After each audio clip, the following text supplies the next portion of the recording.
Muchas gracias por estar aquí presentes en esta mañana lluviosa. Hay que tomarnos de vez en cuando un espacio para la perspectiva histórica de los acontecimientos económicos y financieros del país. En este caso, con Diego Winkelried hemos organizado esta charla magistral, 25 años de estabilidad monetaria. Vamos a tener presentaciones de primerísimo nivel. Diego va a estar a cargo de la moderación del evento. Solamente quería comentarles que este es parte de un esfuerzo más grande que esperemos culmine en algunos meses en la producción de un libro, ¿no? Entonces estos son como insumos para un libro que vamos a coeditar acá con Diego. Bienvenidos nuevamente, le dejo la conducción a Diego, la moderación del evento. Bueno, en esta charla magistral sobre 25 años de estabilidad monetaria, tenemos el agrado de tener un panel de lujo. En particular tenemos dos ponentes muy oportunos para el tema, Renzo Rossini y Adrián Armas, quienes son dos profesionales de altísimo nivel y quienes han conformado el equipo técnico detrás de las decisiones de política monetaria que inicialmente permitieron alcanzar la estabilidad monetaria y posteriormente mantenerla y defenderla. Renzo Rossini es máster en Economía del London School of Economics y bachiller de Economía de la Universidad del Pacífico y actualmente se desempeña como el gerente general del Banco Central de Reserva.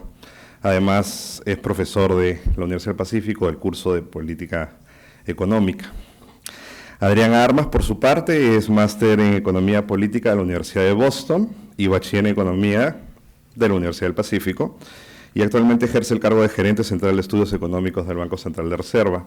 Adrián también es profesor de algún curso de macro 2, de macro 3.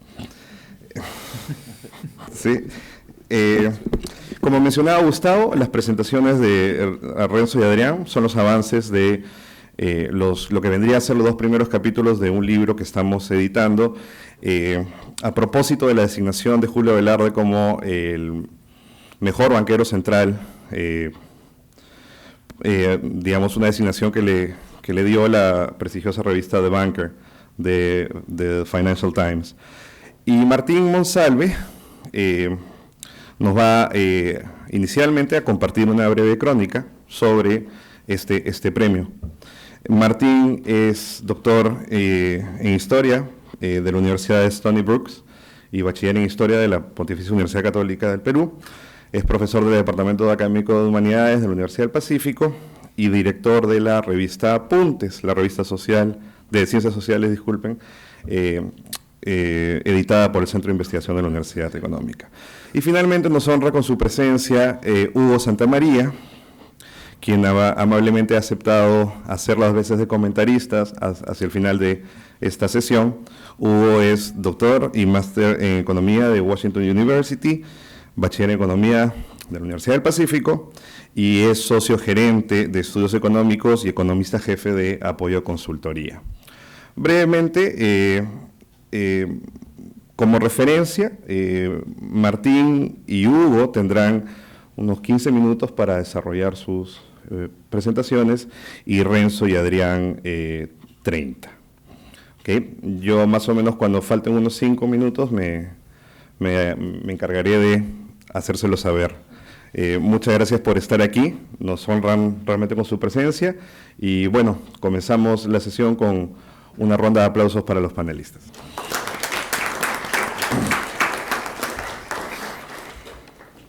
Buenos días a todos. Bueno, yo me dedico más a hacer cosas de historia económica, pero ahora por este pedido especial, ¿no? Vamos a hacer una crónica de la revista y del premio, ¿no? Del premio del mejor banquero central. Y entonces la idea es más o menos hacer una visión rápida, una crónica. No se trata de hacer una cuestión con alguna hipótesis o cuestión, sino simplemente hacer una revisión de alguno de los personajes que han recibido del premio, qué cosa es esta revista y para entender más o menos la importancia de ella. Entonces, en los inicios, la revista The Banker fue fundada por Brendan Branken en 1926, quien luego fue jefe editorial de Financial Times entre el 45 y el 58. Desde un principio, la revista tiene una cosa muy marcada con los gerentes de bancos centrales, porque uno de los primeros artículos es la reseña sobre la actividad de Montagu Norman y sus medidas, etcétera, como presidente del Banco de Inglaterra. Ahora, desde su nacimiento, la revista no es pensada como una revista local, como una revista inglesa, o que va a hablar sobre las cuestiones del Imperio Británico, sino que es pensada como una revista global, de una cuestión de finanzas globales. Y eso se muestra inclusive en su etapa de publicidad. O sea, el primer número cuenta con 33 avisos y son de 17 países diferentes. O sea, casi dos avisos por cada país. Y hay varios avisos, por ejemplo, de América Latina es básicamente el Brasil. ¿Ya? Son los avisos que sale. La Gran Depresión fue uno de los temas centrales de la revista por el momento en que sale, ¿no? Y en esa revista va a escribir Keynes, va a escribir un montón de gente, y curiosamente al principio también escribía gente ligada a la literatura, que escribía historias sobre el dinero y relacionadas con literatura y filosofía, ligadas al modelo de dinero. Luego, durante la Segunda Guerra Mundial, salió ininterrumpidamente, es una de las cosas que marcan el hito de la revista, que a pesar de todos los problemas no dejó de salir. Y luego, una de las preocupaciones importantes de la revista en el mundo de la posguerra va a ser el comienzo de las fusiones de los grandes bancos. Ese va a ser un tema central que va a ser constante y se va a repetir en muchos de los artículos. A partir de la siguiente década, pasada la primera etapa de la posguerra, los primeros 20 años, ya hacia 1970 es cuando se comienzan a elaborar los primeros rankings de bancos. Es aquí donde aparece la idea de los primeros 100 bancos. Luego van a ir aumentando constantemente. En los años 80 las preocupaciones de la revista van a estar por el problema de la deuda externa de los países menos desarrollados y por la fragilidad de los sistemas financieros. Y en las últimas décadas hay muchos artículos ligados a fusiones y adquisiciones de bancos, como había en la época de los años 60, pero además hay muchos artículos ligados con la idea de tecnologías en la banca, aplicación de tecnologías y cómo eso va a cambiar los sistemas financieros. Y hay artículos desde relacionados hasta Bill Gates, pero relacionados inclusive mucho antes, ya en los años 70 comienzan a aparecer artículos de cómo ciertas tecnologías van a cambiar completamente el sistema bancario, antes de que sean aplicadas. Luego, en los años, en las últimas décadas, bueno, lo de la tecnología ya lo mencioné, y a partir del año 2000 se introduce el premio The Bank of the Year Award, ¿no? Al que se añadiría luego el premio al mejor presidente del Banco Central, al mejor ministro de Finanzas, que es el premio que nos tiene ahora aquí. Entonces, yo lo que quería hacer una lista de algunos de los personajes, de personas que han ganado el premio, para que más o menos vayan teniendo en contexto de qué es, en qué consiste, ¿no es cierto?, y quiénes son las personas que lo han logrado. Bueno, Dan Siridato es más o menos el título, y es Seti Akar Aziz, mi pronunciación es malísima, es The Governor of Bank of Nigara, es Malaysia. Es muy importante porque además de ser la única mujer, creo que haber ganado el premio, la ha ganado de un país predominantemente musulmán. ¿Ya? Y el premio de 2004 tiene que ver porque ella asume la dirección del banco de forma interina en medio de la crisis asiática. O sea, es la persona que maneja el banco en medio de este gran problema que afecta, y es la que logra estabilizar, o bueno, la responsable del equipo que logra estabilizar, porque no es una persona, que logra estabilizar el tipo de cambio y consolida los mercados de capitales y la industria bancaria en Malasia. Pero lo más importante, lo que a mí me llamó la atención, y hay muchos artículos sobre esto en la revista The Banker que se puede leer, y invito a leerlos, es que ella apoyó a crear el Islamic Financial Service Board, que es un crédito ligado al mundo musulmán, porque hay diferentes reglas religiosas, etcétera, sobre cómo es que se pueden hacer los sistemas financieros. Entonces, por ejemplo, hay la idea que no se puede prestar con usura. Entonces, técnicamente es préstamo sin interés. ¿Ya? O sea, digo, nominalmente es técnico sin interés. No es así, funciona de otra manera. Entonces, por ejemplo, cosas como que no se pueden firmar pagarés, o que no puede haber documentos en el proceso, entonces es más difícil la contabilidad y cosas por el estilo. Entonces y en la banca hay varios artículos del surgimiento de la idea de este grupo del Islamic Financial Service y la banca islámica, ¿ya? Que funciona en países como Malasia, Indonesia, que son predominantemente musulmanes, y que luego llega hacia la zona Medio Oriente, a la zona musulmana árabe, ¿no? Que es lo que nosotros normalmente asumamos como Islam, no asumimos la otra parte. Entonces, esa es la primera. Luego viene en el lado turco, en el Banco Central, el gobernador Surey Serdenheti, ya que fue el banquero de 1906, el Banco de la República de Turquía, y aquí el logro por el cual es premiado es porque la primera vez en 25 años, es decir, en toda una generación, que es parecido a nuestra historia, se logra reducir la inflación crónica de Turquía de 3 a 1 dígito. Nosotros llegamos a 4, pero esa es más o menos la idea. Entonces esto es más o menos rápido. Luego vienen 2 banqueros del África. ¿Ya? En realidad van a haber varios banqueros de la zona del África en el premio, porque se trata de un premio global. Entonces, claro, lo que hace, y lo curioso es que, claro, las historias de estos banqueros son curiosos porque hay momentos en que son bastante buenas y, claro, merecen el premio, y otros momentos en que las cosas no funcionan tan bien. Y que justamente el que los reemplaza es el que termina de mejorar los errores cometidos al final de la gestión de uno. Eso es lo que vamos a ver en este caso, como el de Charles Soludo, del Central Bank of Nigeria, que él transforma el sistema financiero nigeriano en 18 meses. Habían 89 bancos muy mal organizados, con muy pocos fondos, y los transforma en 25 sin crear ningún pánico bancario. Esa es la gran medida que logra hacer. En 18 meses transforma todo el sistema y manteniendo la confianza.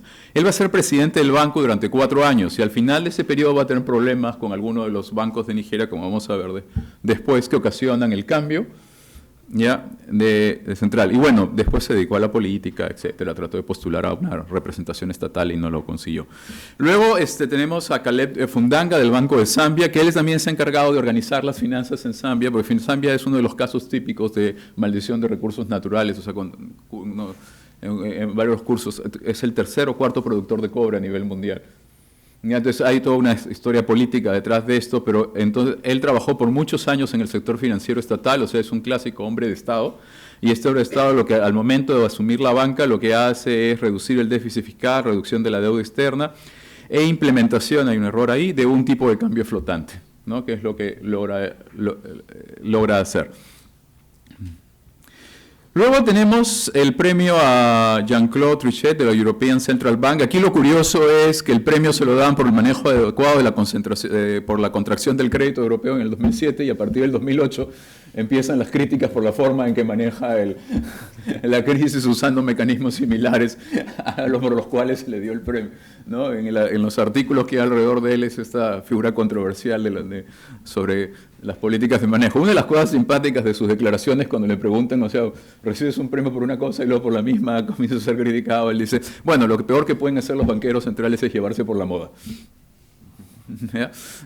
Entonces, eso es más o menos. El otro caso interesante es el de Selko Rotanicki del Croatian National Bank, porque él tiene que resolver varios, o sea, la razón por la cual recibe el premio es por resolver varios problemas ligados con la presión que pone el euro y el dólar a la moneda en Croacia, porque supuestamente debían tener una paridad entre la moneda croata y el euro. El problema es que la mayor parte de los bancos en Croacia son de la Unión Europea o estadounidenses. ¿Ya? Y entonces había un problema con el endeudamiento de estos bancos y la presión que ponían sobre el dinero. Entonces, él lo va a resolver de manera bastante poco ortodoxa en los reclamos, o sea, subiendo demasiado los encajes, o sea, interviniendo bastante. Y entonces, claro, la frase que él pone es, ni nuestros bancos, ni las organizaciones internacionales estarían de acuerdo, ni siquiera nuestras instituciones les gustaba, pero había que hacerlo. ¿No? O sea, tenemos, hasta los 2 banqueros europeos tienen esta posición de que hay cosas ya que ellos creen que deberían hacer y que no necesariamente van a satisfacer al resto del público. Luego, el premio 1210 va más por una cuestión de trayectoria. Todos los artículos de The Banker sobre Guillermo Ortiz y los artículos que hay alrededor de este premio sobre Guillermo Ortiz lo que señalan es la trayectoria. Ya, no exactamente una medida va a haber resuelto un problema en específico. Ahora, Guillermo Ortiz está desde el principio, es decir, desde que empieza la crisis del tequila, está manejando parte de las cuestiones de las finanzas, y él asume la dirección del Banco de México entre el 98 y el 2009. Entonces, es un reconocimiento a sus 11 años que en cierta forma cambian parte de la economía de México, y es un periodo difícil por varias razones. En el caso mexicano, la crisis del 2008 los afecta muchísimo a ellos. Y lo importante es que mantiene las políticas, o sea, mencionan políticas adecuadas, y que defiende la autonomía del banco en el proceso mexicano. Y aquí viene el punto, en esta pequeña crónica, bastante rápida y ligera, es otra vez el Banco Central de Nigeria, que es Lamido Sansui. Y aquí ese es el punto que yo quería tratar sobre el primero que hablamos de Nigeria y el segundo. Él justamente va a reemplazar a Charles Saludo, que consigue el premio, pero el problema es que hacia la gestión había decaído y habían problemas no ligados a él, porque Charles Saludo sale absuelto de todos los problemas, pero hay problemas de corrupción en el sistema privado de bancos. Y lo que hace Lanido Sansui es justamente hacer todo un programa a partir del Banco Central Nigeriano para limpiar el proceso de corrupción de la banca nigeriana.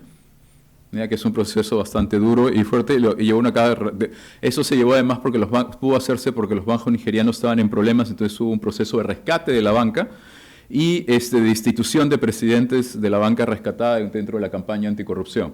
Y luego se implementó una estricta política, no política, sino política, de transparencia en la industria financiera. ¿No? Y esto es una de las cosas, es uno de los premios, uno de los pocos premios que fue decisión unánime. ¿Ya? En la recopilación de todos estos. Y luego tenemos a Erden Baksi del Central Bank of the Republic of Turkey, es el segundo premio para el Banco Central de Turquía, y también es nombrado en el 2011. También es un premio por tratar de equilibrar los flujos de capital extranjero manteniendo el tipo de cambio flotante. Porque Turquía tuvo varios problemas, como los que hemos tenido nosotros, de flujo de capitales golondrinos, etc. Y entonces, claro, lo que él trata es, con todas las herramientas a su disposición, tratar de detener esos flujos o regularlos sin necesidad de hacer intervenciones controlando la disponibilidad del dinero. ¿No? Por eso la frase es "Increased stability capital flows can be achieved even without restoring capital flow measures once carefully designed macroprudential tools are in place". No, es más o menos la cita que él pone el asunto. Es un asunto más complicado de explicar. Me quedan solo 2 minutos si quiero acabar. ¿Ya? Entonces, este es el premio. Luego, el penúltimo premio, hasta cuando nos toca en esta pequeña crónica, es para Haruhiko Kuroda, del Banco de Japón, ¿no? que fue nombrado en el 2013. Ellos, a diferencia de todos los que hemos visto, su trabajo es implementar una política monetaria expansiva, porque el problema de Japón es la deflación. Entonces, la MED es una política monetaria más bien expansiva y agresiva, y la meta de tener 2% de inflación es al revés, o sea, es lograr llegar a 2% de inflación. ¿Ya? Es un proceso contrario y forma parte de las cuestiones del primer ministro japonés. Entonces, al finalizar esta crónica, llegamos al último premio, que es para el Banco Central de Perú, de Julio Velarde, y aquí es donde yo quiero ver para que entiendan la estructura del premio, porque el premio se da de manera global y regional. Entonces, cuando se elige al global, ya es al que consideran que ha hecho las cosas o la trayectoria más importante dentro de la competencia de, digamos, las otras 5 regiones. Entonces, por eso es que el premio en Julio Velarde es global y de las Américas. Las Américas incluyen a Canadá, Estados Unidos, México, Centroamérica y todo el resto, esa es la idea. Entonces, y el premio aquí en este caso, digamos, es compartido en la zona de Europa con el Banco de Georgia, en la zona de Asia-Pacífico el Banco de Bangladesh. El caso del Banco de Bangladesh es muy simpático porque la razón por la que gana el premio es porque es uno de los pocos bancos centrales de reserva que hace políticas de microcrédito y de crédito a sector agrario y de apoyo a la niñez. ¿Ya? Hace cosas que normalmente no son comunes en la política monetaria. ¿Ya? Y claro, todo el argumento de Arthur Rahman es que se puede hacer manteniendo política monetaria suficientemente ortodoxa. ¿Ya? Entonces, bueno, están las políticas del Medio Oriente y las del África. Bueno, con esto yo termino esta pequeña crónica, ¿no? Para tener tengan una visión de qué es lo que significa el premio de The Banker y qué cosa es la revista que lo otorga. Okay, muchas gracias. Bien, muchas gracias por esta invitación. La presentación que voy a hacer es básicamente tratar de resumir lecciones de política monetaria y lecciones de política económica en general de estos últimos 25 años. ¿Por qué 25 años? Porque el 8 de agosto de 1990 se inicia un programa para tratar de terminar la hiperinflación que había en el Perú. Desde ahí he tratado de presentar 5 hitos de la política monetaria. Una, justamente el inicio del fin de la hiperinflación. Paso un aspecto ya estrictamente financiero, pero que se vincula a la política monetaria, que tiene que ver con la crisis financiera del año 98. Luego la adopción del inflation targeting en el 2002, pero con preparaciones desde el año 2000, para seguir cómo enfrentó el Banco Central la crisis financiera internacional del 2008 y para terminar con lo que se está haciendo un poco ahora. Bien, entonces, tengo que empezar con la hiperinflación. Justamente ese día, en la noche del 8 de agosto de 1990, se presenta el ministro de Economía, que recién había jurado, unos días antes, y que lanza un mensaje que creo que lo puedo repetir, ojalá que funcione. Es muy breve, un video muy breve, famoso. Es así que la lata de leche evaporada que hoy costaba en la calle 120.000 intis, costará a partir de mañana 330.000 intis. El kilo de azúcar blanca, que solo se conseguía a 150.000 intis, costará a partir de mañana 300.000 intis. El pan francés, que esta tarde costaba 9.000 intis, costará a partir de mañana 25.000 intis. Que Dios nos ayude. Bueno, ese es el famoso discurso de que Dios nos ayude. Y lo dramático de la situación puede ser visto en este tipo de gráficos, en el que vemos cómo fue evolucionando la inflación en el Perú. La inflación en el Perú en los 50 y 60 más o menos representaba algo como una inflación controlada para los estándares de la época, o sea, inflaciones alrededor de 10, a veces por ajuste tipo de cambio sube algo más, pero claramente la inflación no fue de 4 o 5 dígitos, fue de 6 dígitos, ¿no? La inflación acumulada en el proceso de hiperinflación en el Perú, desde el año 98 hasta agosto de 1990, como pueden ver ahí, fue de 2,5 millones, ¿no? El incremento acumulado de los precios al consumidor en ese periodo hiperinflacionario fue 2,5 millones. Ese número no hay que olvidarse. Y la hiperinflación es un proceso que siempre está causado por una razón muy sencilla en todos los casos en el mundo: financiamiento del Banco Central al déficit fiscal. Este proceso es explosivo. ¿Por qué es explosivo? Por dos razones simples. La primera es porque la base monetaria y la demanda por dinero colapsa. ¿En qué sentido colapsa? Que en la medida que van subiendo los precios, la gente no es tonta y se defiende. ¿Y cómo se defiende? Adquiriendo algún activo, corriéndose del sol y adquiriendo otro activo. Al comienzo puede ser ladrillos, papel higiénico, etcétera, pero la gente aprende rápidamente que se puede defender comprando un activo que rinde los mismos servicios que el dinero nacional, que es el dólar. Entonces la gente apenas recibe ingresos, corre y adquiere dólares, y de esta manera el tipo de cambio empieza a subir y todos los precios de alguna manera se empiezan a sincronizar. El gobierno ve, por lo tanto, que cada vez que emite dinero se encuentra con una demanda cada vez menor.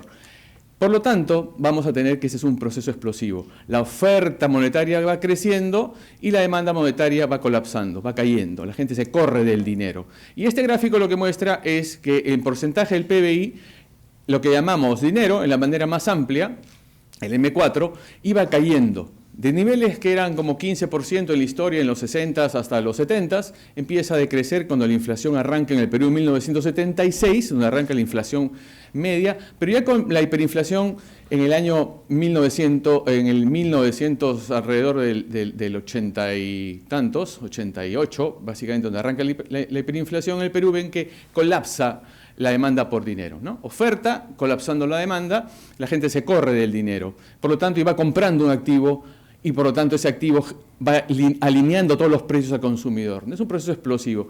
Lo más importante es que la demanda por dinero empieza a reducirse a su mínima expresión. En agosto de 1990, todo el sistema financiero del Perú equivalía a cerca de 3 puntos de producto.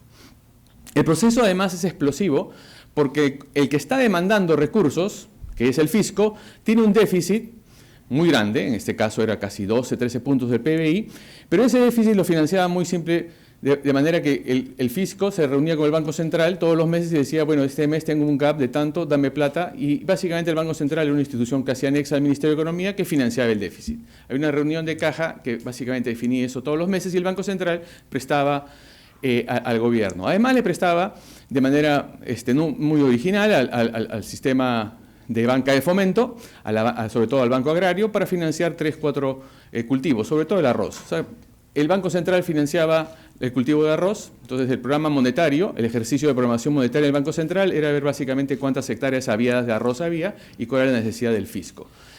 Eso era masivo. Esto es además explosivo. ¿Por qué es explosivo? Porque cada vez que el gobierno le pedía plata al Banco Central, se encontraba que la gente ya se estaba corriendo rápidamente de los soles y además el gobierno no podía recaudar lo que quería recaudar. ¿Por qué? Porque la inflación carcome, reduce la recaudación. Cuando el gobierno recibe los ingresos de los que pagan impuestos, están estos referidos a las transacciones, pago el IGB, la renta, del mes anterior, cuando habían otros precios. Viene el siguiente mes, cuando ya la inflación se ha comido 50 o 30%, o entre 30 y 50% del poder adquisitivo, se da cuenta el gobierno que tiene menos plata. Tiene menos plata como ingresos, pero a su vez cuando va a gastar se da cuenta que tiene más costo en todo lo que tiene que comprar.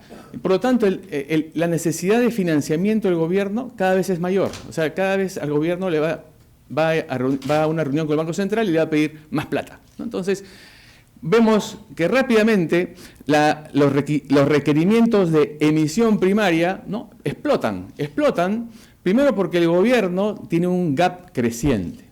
Colapsa la recaudación, le crece cada vez más los ingresos y además cuando el Banco Central emite la gente se le corre y compra otras cosas. Y al subir los precios de todos los bienes y servicios, el gobierno tiene que pagar más por esos bienes y servicios y por lo tanto es un proceso explosivo.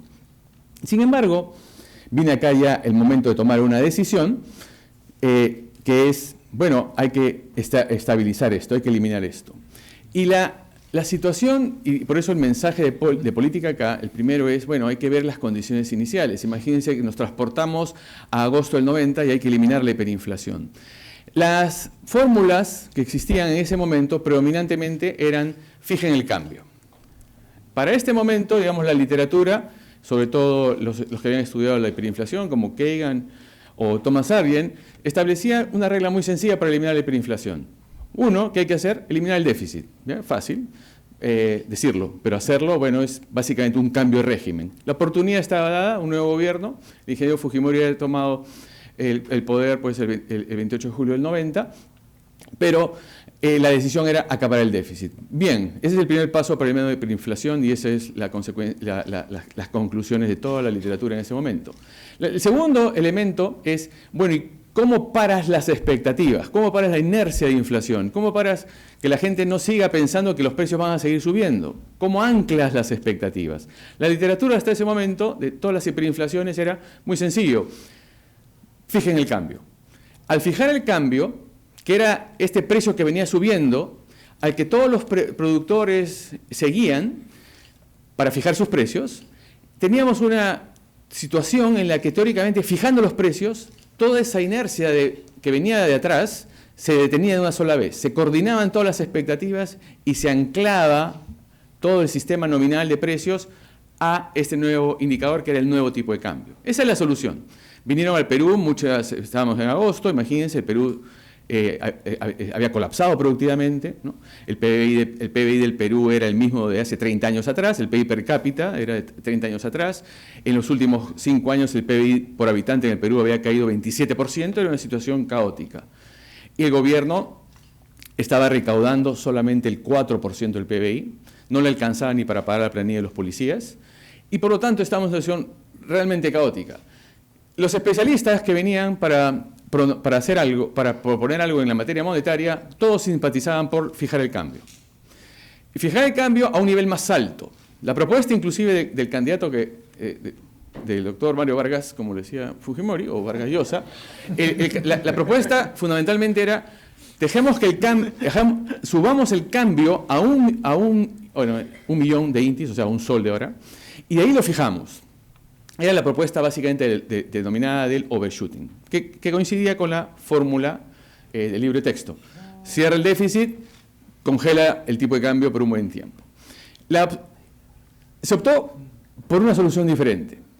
Y ahí, por eso, este libro se vincula al trabajo de Julio Velarde. Julio Velarde, de alguna manera, se había alejado del Perú un tiempo atrás, fue a hacer un curso a Alemania, y se perdió todo el debate y cómo un outsider había cambiado el panorama político del Perú, a pesar que él estaba más vinculado al otro partido, pero la cosa que estaba totalmente desvinculado de todo el debate, y se le llama a que haga una propuesta.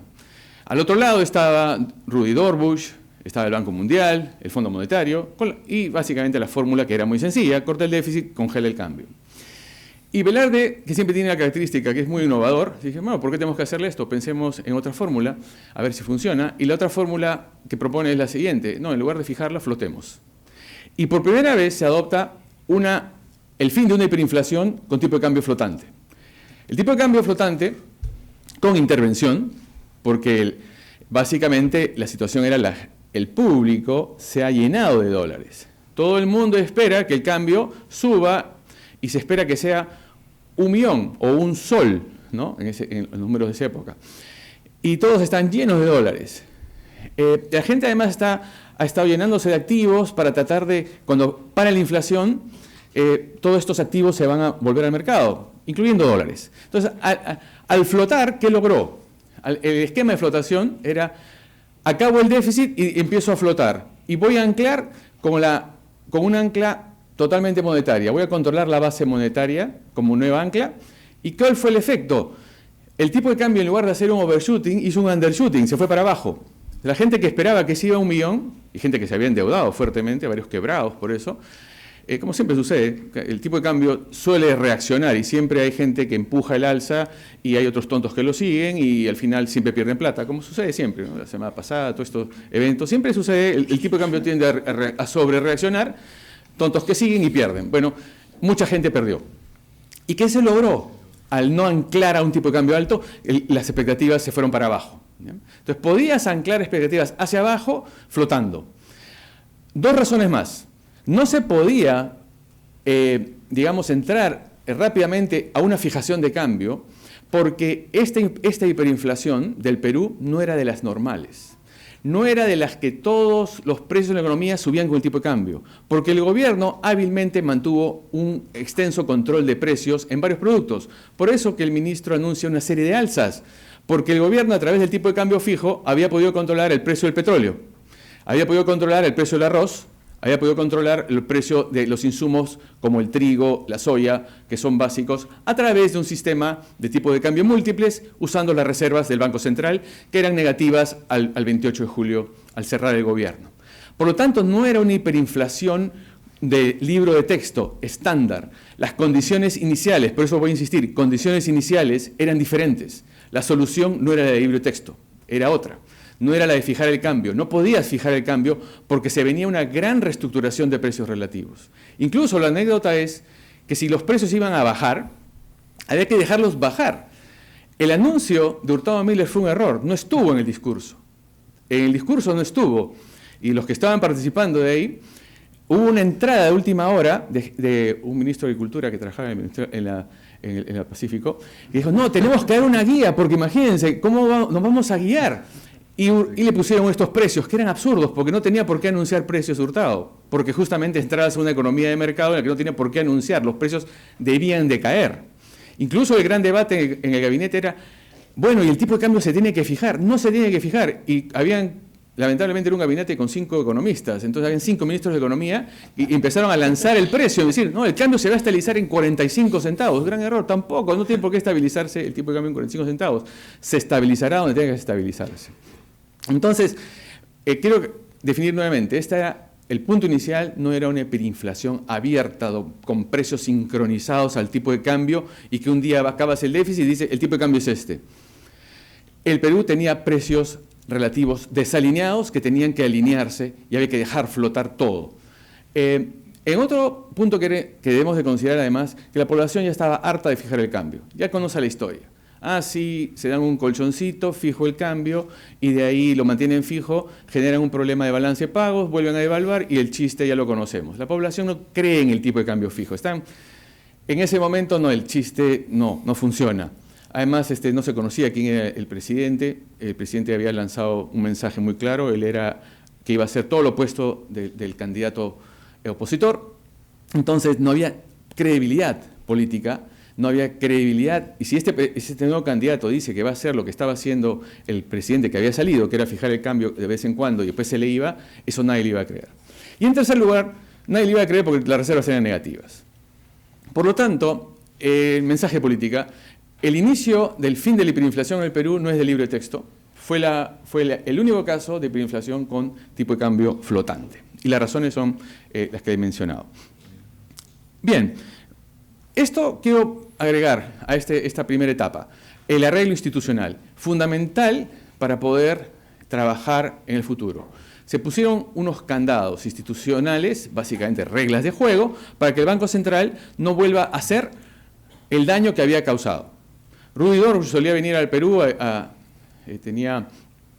asesor, estaba muy interesado por el Perú, y había visto todo el daño que había hecho el Banco Central. Su propuesta era diferente. En lugar de lograr esta autonomía del Banco Central, etcétera, él planteaba, bueno, mejor ciérrenlo, esa institución causó tanto daño que mejor sería cerrarlo, pero no, se optó por otra opción. Vamos a institucionalizarlo, vamos a darle un mandato único, claro, autonomía, y que además, si comete un error, se despide del directorio, y desde ahora va a empezar con operaciones de mercado. Si algún día le presta al gobierno, se vota al directorio. Si un día crea tipos de cambio múltiples, se vota al directorio.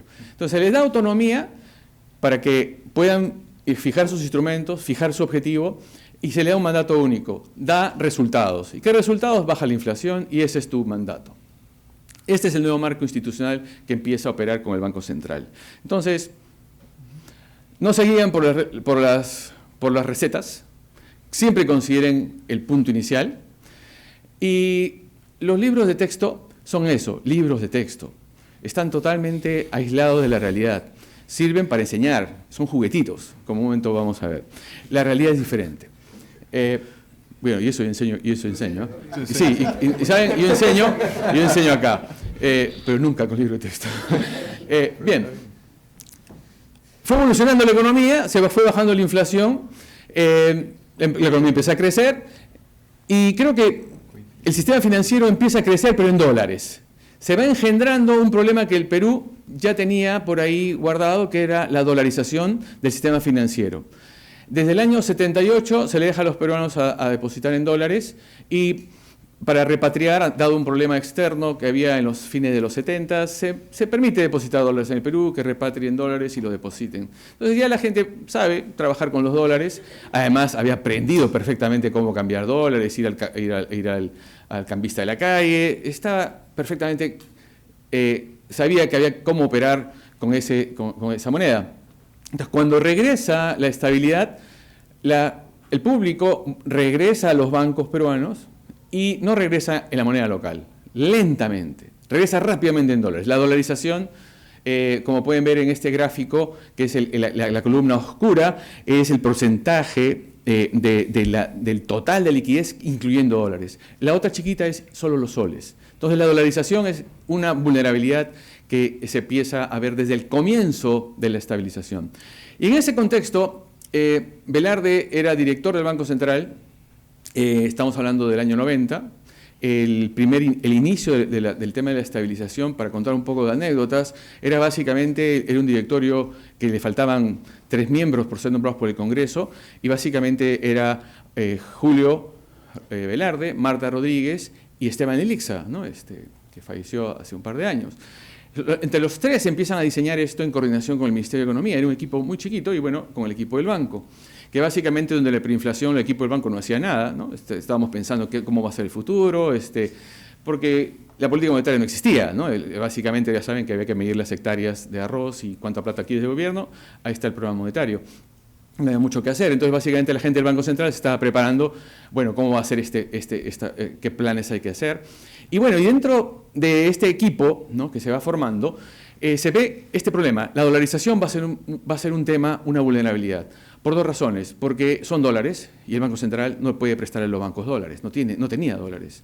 Y en segundo lugar, la gente se va a endeudar en dólares, y cuando se endeuda en dólares vamos a tener el riesgo cambiario. Y por lo tanto, cuando hay una gran depreciación, sabíamos que va a deteriorarse la cartera y vamos a tener un problema. Desde ese momento, entonces, había que empezar a trabajar la estabilidad financiera. Ahora le decimos macrofinanciera, y básicamente el Banco Central es activo en encajes. De nuevo, los encajes nunca están en los libros de texto, ¿no? Pero los encajes son un instrumento que le permitía al Banco Central regular la expansión de crédito en dólares. Es activo en ese... y no sé si Adrián lo dictas en macro 4 o 5, no sé, dictas el encaje, bueno. Pero en otras universidades, porque Adrián está acá, pero en otras universidades no saben el encaje, ¿no? Y dicen, el Banco Central opera con encajes, pero no está en los libros de texto. ¿Qué es esto? Bueno, es que la estabilidad macrofinanciera es importante y lo empezamos a entender desde el comienzo. Y la estabilidad macrofinanciera, entonces, trabajamos con el encaje para que el crédito no se nos vaya. Pero el error, ¿cuál era? El crédito estaba creciendo muy rápido. La economía se estaba recuperando, había un gran entusiasmo por el Perú, desde afuera sobre todo, y el crédito está creciendo casi, ya estamos hablando pues ya de los 96, 97, el crédito creciendo 40%, sobre todo en dólares. ¿Y con qué se estaba fondeando esto? Con crédito de corto plazo del exterior. El Banco Central controlaba los depósitos en dólares, pero no podía controlar los capitales de corto plazo, que pueden ver ahí esa explosión, ese pico, que es más o menos julio del 98. ¿Y qué pasó en julio del 98? Rusia hace una mora, hace un default de la deuda pública. Rusia pensó que Bill Clinton les iba a extender un cheque cuando estaba visitando Moscú en junio del 98 para hacer un bailout de la deuda rusa. Lo pasearon por todo Moscú, y le invitaron todo, imagino, el vodka, caviar, etc. Y todos sonrientes, y a qué hora firme el cheque, a qué hora firme el cheque, a qué hora se anuncia algo. Se fue Clinton y no anunció nada. Bueno, Rusia hizo default. Acá todo el mundo decía, mira, con Rusia no operamos, creo que le vendemos un poquito de lana de alpaca, no comerciamos con, ¿qué nos va a pasar? Se cae Rusia, no pasa nada. Gran error.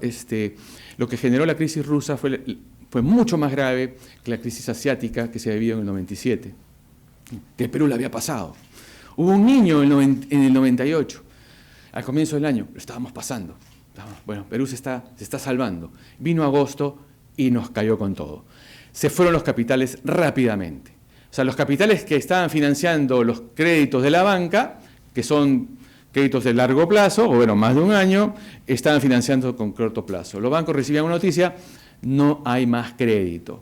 Consecuencia, depreciación de la moneda rápida, el tipo de cambio real sube más de 15%, la cartera pesada pasa de 4 a 10% de la banca, Perú tenía 26 bancos, terminamos con 12, la primera crisis financiera, ¿no? El banco no tenía tantos recursos como para apoyar a los bancos, tenía solo 8.000 o 9.000 millones de reservas y no tenía tanto dinero, y la banca dijo, el banco no me está apoyando.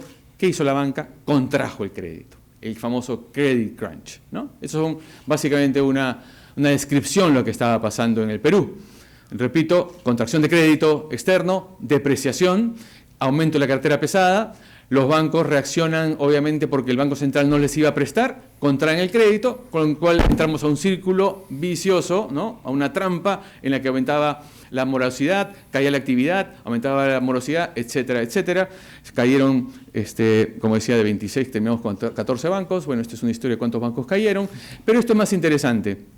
Si a Indecopi caían más o menos 200, 300 empresas al año, entrando a un proceso de insolvencia, la crisis financiera llevó a que las empresas que buscaban insolvencia pues pasaron a casi 1.600, 1.800 por año, ¿no? Esa es la gravedad de una crisis financiera. De eso hay una gran lección.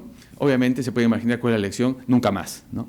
Hay que evitar expansión de crédito insostenible, y el Banco Central tiene que estar preparado con todas las baterías, con una buena espalda de liquidez, para poder apoyar a los bancos y prestar rápidamente. Consecuencia, que lo vamos a ver después en la crisis de 2008.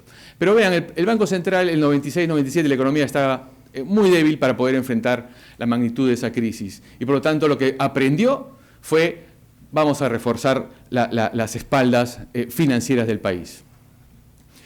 Voy a hacer un paréntesis de lo financiero para mostrar lo que se va haciendo en el intermedio, volviendo a la política monetaria, más que lo financiero. Es una mezcla siempre entre lo monetario y lo financiero. Lo monetario, la crisis que había generado una gran caída de actividad, obviamente estaba generándonos un problema, deflación. Por primera vez el Perú empieza a ver caída de precios, y más o menos sostenida. Esa situación además iba acompañada con que el Banco Central, que manejaba su política monetaria con crecimiento de la base monetaria, no servía de nada. La base monetaria, el Banco Central la fijaba por un lado y la inflación se iba por otro. El Banco Central pretendía lograr una inflación que anunciaba, pero la inflación le salía más bajo. Se había desconectado el agregado monetario con la inflación, dejó de funcionar. y a la gente no le importaba, que ya la emisión primaria no tenía mayor contenido informativo para la gente. Por lo tanto, el banco empezó a prepararse para migrar hacia otro esquema de política, que es el inflation targeting. Pero había que prepararse. No es un esquema en que uno dice, bueno, dame la receta, ¿qué debo de cumplir? Y mañana salgo y anuncio, ahora estoy en inflation targeting, ¿saben? La inflación va a ser tanto, pero es algo más complejo. Había que ir preparándose. Es un proceso, el Banco Central prepara a su personal porque el tipo de información que se maneja en inflation targeting es diferente, es mucho más forward looking, necesita más modelos de proyección, porque ahora la política se va a basar en proyecciones de inflación. La decisión de hoy va a depender de la inflación futura en un modelo más complejo. Había que ir preparándose. Para eso se recibió mucha cooperación de bancos centrales, de Canadá, Checoslovaquia, Inglaterra. Vino gente del Fondo Monetario entre el 99 y 2000. El gobierno ya estaba de salida, el directorio estaba de salida, y había una posibilidad ya de implementarlo y lanzarlo, pero el directorio de salida de Germán Suárez dijo, no, mejor no, miren, esperen a la siguiente gestión. Richard Webb entra al Banco Central, encuentra más o menos todo esto preparado y lo lanza en el año cuando ya está en ejercicio en el 2001. Entonces el inflation targeting nace en el 2001.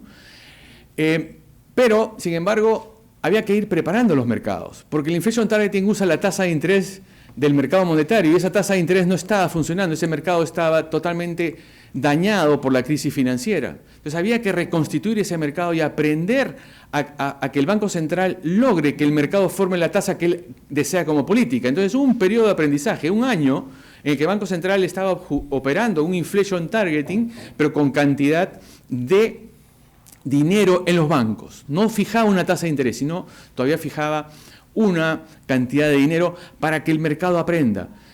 Lo que quiero decirles es otro mensaje.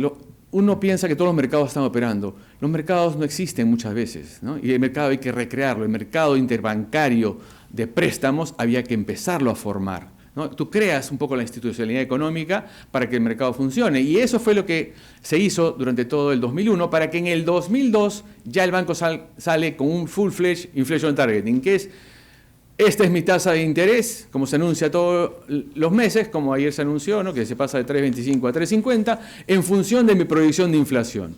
Si no hago nada, la inflación se me va, escenario base, ¿no?, o línea de base, y la inflación se me va. Y se me va a ir por varios canales, porque las expectativas se van, por ejemplo, ¿no?, como es el anuncio que se ha hecho ayer. El inflation target es un esquema muy forward looking, y por lo tanto se sale con este esquema en el año ya en el 2002 con full fledged, una meta de 1,5 a 3,5, que en el 2007 se revisa porque en realidad la mayor cantidad de socios, de gente metida en el inflation targeting, tiene una meta entre 1 y 3%. Entonces, acá la originalidad que quería comentarles es, bueno, así como el Banco Central o el Perú estabilizó y eliminó su hiperinflación con regla monetaria, sin anclar el tipo de cambio, así como el Banco Central se metió a trabajar con los encajes, que ya es un instrumento que se había quedado guardado, el Banco Central fue el primer Banco Central, o el primer país, si quieren, que adoptó el inflation targeting, no porque la inflación era alta, sino porque era muy baja. Es el primer caso de inflation targeting con deflación inicial, y ese es un caso original, en que el Banco Central, saben, desde ahora voy a tener que aplicar política expansiva. Todo el mundo se horrorizaba. ¿Cómo que la política monetaria va a ser expansiva? No tiene sentido, vamos a arreglar la hiperinflación. Hay un comentarista de otra universidad que siempre anuncia, ¿no?, que se viene la hiperinflación, se viene la inflación. Lo está anunciando desde el año 94 el pata, y sigue escribiendo y le siguen haciendo caso. Y lo peor, que sale en la lista de los mejores economistas del Perú. Pero, para que vean que acá no hay memoria, ¿no? Bueno, son como las palomas, así, o el pescado en la pecera, ¿no? A los traders siempre les decimos, ustedes son pescados en la pecera. No, son ciegos y no tienen memoria, ¿no? Entonces, no saben, cometen errores sistemáticos. Pero, bueno, primer país en adoptar inflation targeting con inflación negativa. Ojo, hay un tema adicional que puede ser anecdótico, no es importante de repente, pero había poca credibilidad en el nuevo director del Banco Central. El nuevo director del Banco Central, que va a aplicar la política expansiva por primera vez, sabía que tenía mucha resistencia del público, de los analistas, no simpatizaban mucho con él. Así que el inflation targeting también es un elemento de credibilidad. ¿Saben? Nosotros vamos a aplicar una política expansiva dentro de este límite que es el tope. Y júzguenme por efectividad de ir hacia estar en ese límite, ¿no? Ese es el inicio del inflation targeting. Una gran ventaja del inflation targeting es que el Banco Central entonces ya tiene una tasa de interés guía. Este es un gráfico que, si ustedes ven, antes del inflation targeting, donde está la meta abajo esa línea, la tasa de interés interbancario era muy fluctuante. La tasa de corto plazo era muy fluctuante. Por varias razones, el mercado era chico, o el Banco Central usaba de repente la tasa de interés para que el cambio no se vaya. Entonces, pero a partir del inflation targeting, la tasa de interés, que es la columna celeste, la empieza a mover el Banco Central. ¿Por qué? Por razones macroeconómicas. Si la economía muestra que la inflación se va, el Banco Central levanta la tasa. Si ve que hay las condiciones que tenga que bajarlas, porque la economía se debilita y la inflación está bajando, el Banco Central actúa con la tasa. Por lo tanto, el Banco Central empieza a tener una clara posición y posibilidad de aplicar una política contracíclica, ¿no? Ejemplo, Lehman. Cae Lehman en agosto del 2008, ¿no? Y el Banco Central pudo bajar la tasa de interés. Entonces, este es un gran logro del inflation targeting. Tener una tasa de interés que efectivamente empieza a guiar el mercado interbancario y a las otras tasas de interés. Y con esto, lo más importante del inflation targeting es que convences a la gente, anclas para bajar sus expectativas. Y las expectativas no son algo etéreo. A veces he leído gente que dice, los economistas hablan de expectativas, ¿no? Y las expectativas simplemente son que el público, las empresas, los trabajadores, están revisando sus precios constantemente y los negocian.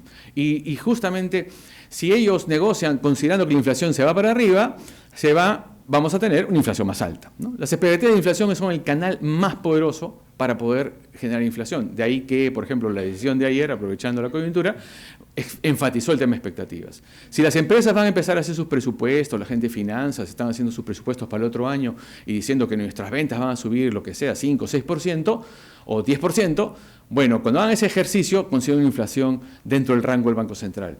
Porque si van a considerar otra inflación, se van a quemar, porque finalmente la demanda no va a estar ahí y no van a poder vender lo que ustedes creen que van a vender, no va a resultar su presupuesto y no van a tener el bono de la empresa.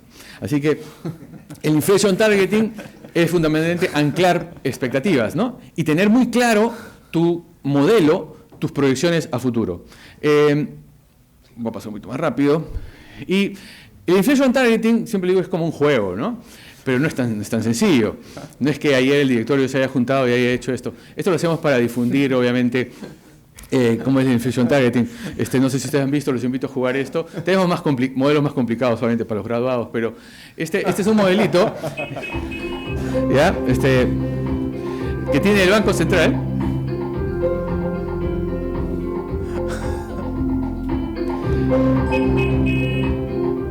Detrás de esto hay un modelo complejo que está sufriendo shocks, ¿ya? Es una oferta, demanda agregada. Está detrás un modelo y en el que ustedes tienen que tomar una decisión. Por ejemplo, si la inflación está ahí en 1,99, de repente ustedes la consideran muy baja y quizás habría ¿qué les parecería? Vamos a subir esa inflación, ¿no? Y para subir esa tasa de inflación tendríamos que bajar la tasa de interés, ¿no? Entonces bajan la tasa de interés y, por ejemplo, al bajarla, obviamente lo que este modelo... empieza a jugar. Mi generación es un poco torpe con los dedos todavía, pero... Entonces, si está muy baja, entonces lo que podríamos hacer es bajar la tasa de interés. Y obviamente la inflación va a reaccionar, ¿no? Y bueno, la inflación se me empieza a ir, ¿no? Y si se me empieza a ir, el Banco Central y lo que mira es, oye, se está yendo la inflación en mi modelo de proyección. Entonces decido hoy día, porque tengo que anticiparme, ¿no? Entonces ya la inflación, pasó tanto rato que no he reaccionado, y así es la realidad, no reacciono y se me va la inflación, ¿no? Entonces tendría que reaccionar y subir la tasa, etcétera, ¿no? Y poderla estabilizar. Bueno, este juego es muy interesante. Si no logras estar en el rango por un buen tiempo, sale un aviso: el presidente del Banco Central ha sido despedido. Pero ¿bien?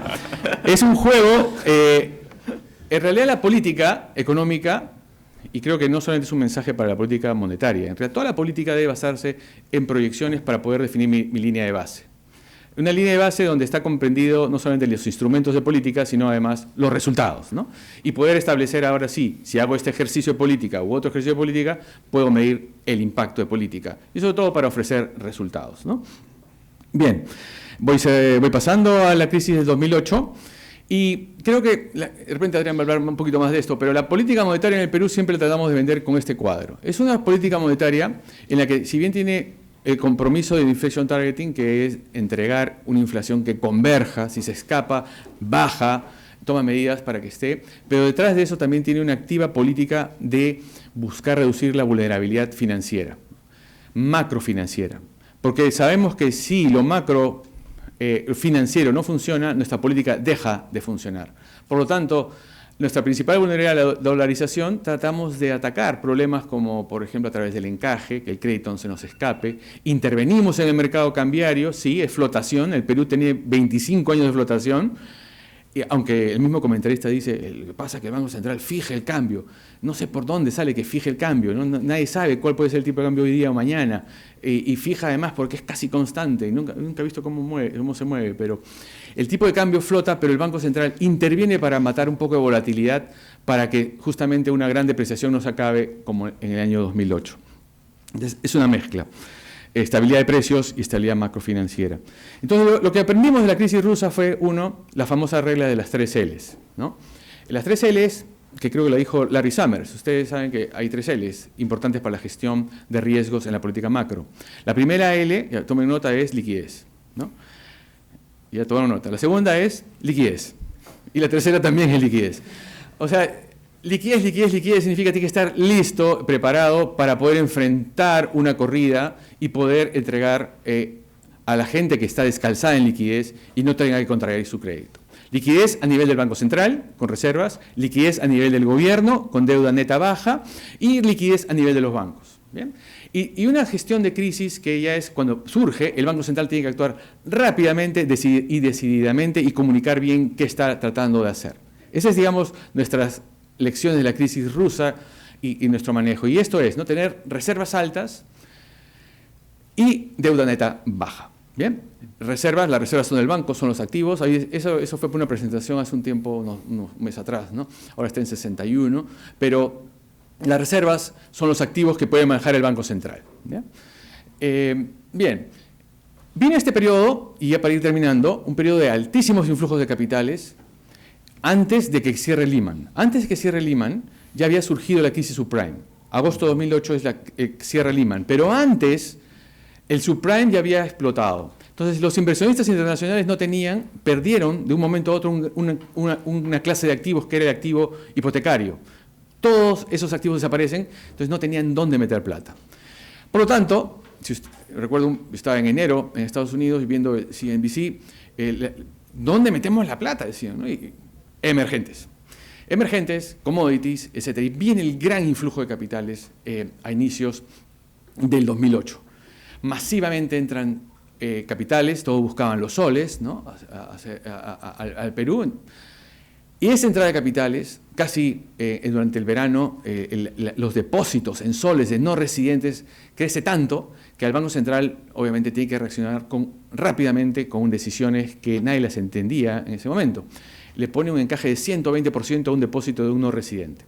¿Qué es eso? O sea, si Morgan Stanley pone un depósito en Interbank, el 100% se va al Banco Central y además Interbank tiene que conseguirse 20% de liquidez para ponerle al Banco Central y el Banco Central, cuando le iba a pagar por sus depósitos, cero. ¿Okay? Entonces, rápidamente, porque, como decía don Javier Silva Arruete, el órgano humano que genera el mayor dolor es el bolsillo. Entonces, golpeando en ese lado, rápidamente el banco aprendió que no había que aceptar los depósitos de Morgan Stanley y se fueron. ¿Okay? Innovación, ¿ya? O sea, uno cuando está en este mundo, en la parte macrofinanciera, tiene que reaccionar rápido. Y eso lo hace el Banco Central. La macrofinanciera no puede operar en la SBS porque va a otro ritmo. Porque ellos están mirando la estabilidad del banco, no pueden mover rápidamente las cosas, pueden pues, desequilibrar los bancos. El banco tiene que actuar más rápidamente. Solamente para mencionarles, en ese caso, entonces, el Banco Central esterilizó la liquidez que venía afuera, con encajes, comprando y esterilizando, y ayudó mucho el gobierno, que el gobierno generó superávit y esterilizaba esa liquidez que creaba el Banco Central, la esterilizaba trayendo depósitos al gobierno. Vino la crisis, y ¿qué hizo el Banco Central? Bajó la tasa, bajó los encajes, inyectó liquidez, ¿no? Bajó los encajes rápidamente, para eso había retenido la liquidez en el Banco Central, y entre la crisis de Lehman, agosto 2008, hasta final de ese año, el Banco Central inyectó cerca de 9 puntos del PBI en pocos meses. ¿no? A través de depósitos, vendiendo dólares, bajando el encaje, y la banca, en consecuencia, en este episodio, digamos, si bien el crédito se desacelera, el crédito no cayó en el Perú. A diferencia de todo lo que pasó en la región, en el Perú no cayó el crédito. El mensaje era, en esta recesión, en este evento que ha sido la peor crisis de la Gran Depresión, en el Perú no se produjo el credit crunch que teníamos del 2008. ¿Bien?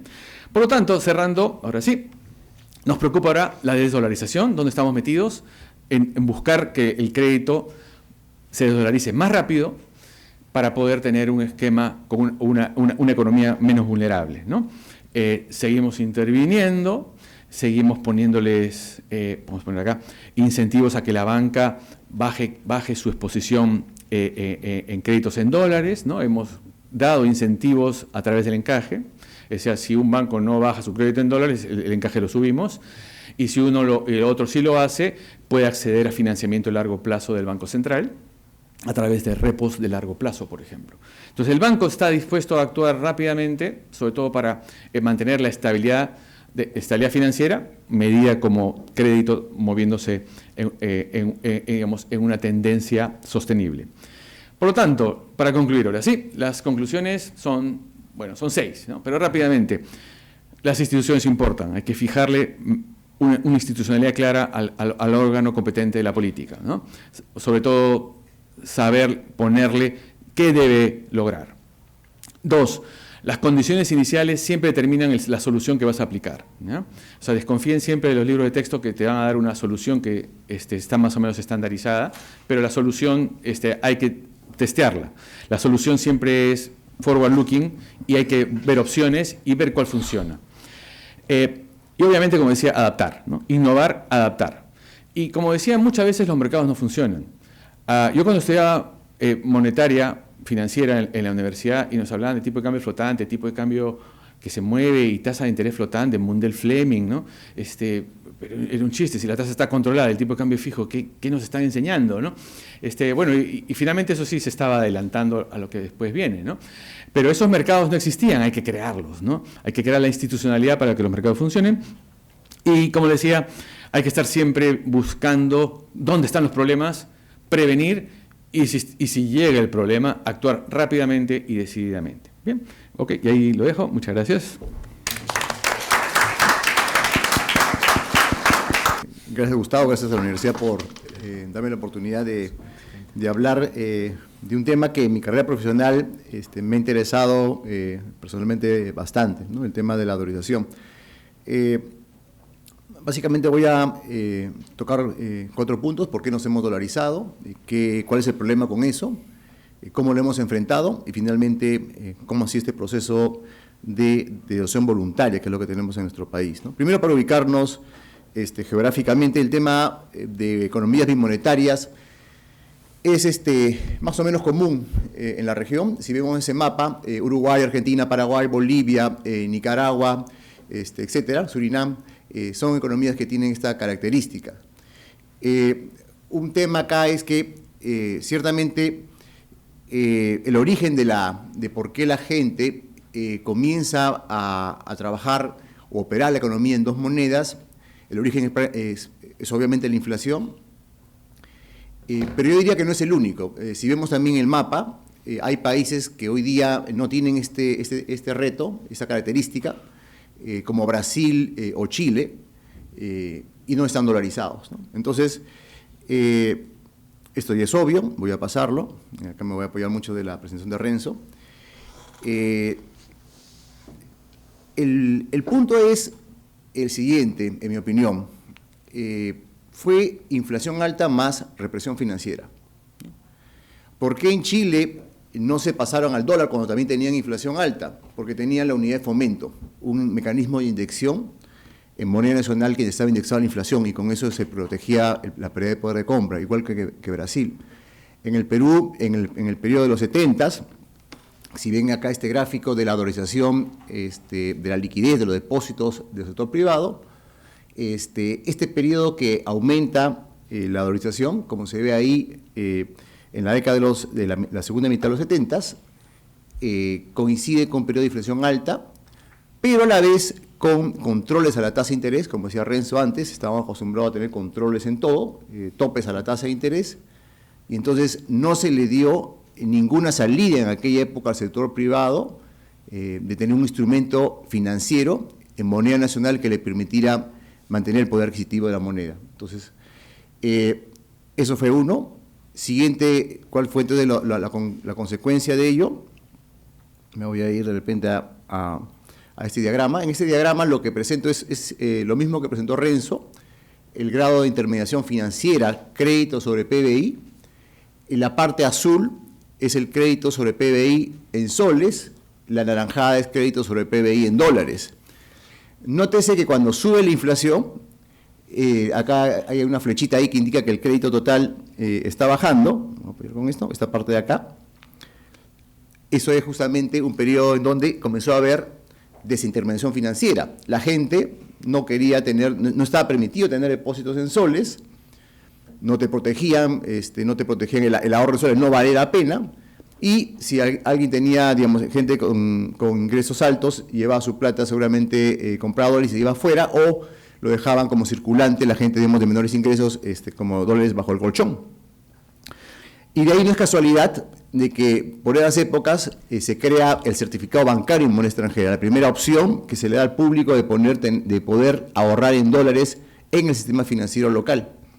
Y es ahí que, como vemos también en el diagrama, comienza otra vez la intermediación financiera a crecer, pero dolarizada.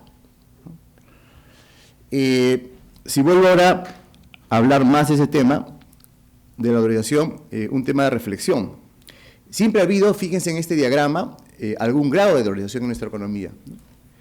Si nos vamos más al fondo, una cosa que a mí me llama mucho la atención, creo en la preferencia que tiene nuestra sociedad. Nuestra sociedad tiene una alta preferencia por tener una moneda que mantenga su valor en el tiempo, ¿no? Esto viene inclusive, creo yo, desde la colonia. Cuando llega a San Martín y se encuentra que no hay recaudación, porque había dos tipos de recaudación en aquel momento, impuesto de comercio exterior, pues estábamos en guerra, y la mitad que obviamente la elimina, porque de eso se trataba supuestamente la independencia, recurre a la emisión de papel moneda, y duró 9 meses, Lima entera quemando el papel billete, ¿no? Entonces, siempre ha habido, y eso además creo que se refuerza, acá creo que también tenemos un poco lo de Alemania, países que han tenido hiperinflación, además nos volvemos hipersensibles, ¿no? Y eso un poco, recuérdenlo para los puntos que voy a después detallar. También hemos tenido 2 intentos forzados de tratar de dolarizar la economía. Velasco prohibió que hubiera dólares, ¿no? Era prohibido, era traición a la patria tener dólares, y por eso es que ven esa reducción de la dolarización en la primera parte de los 70, en el gobierno de Velasco.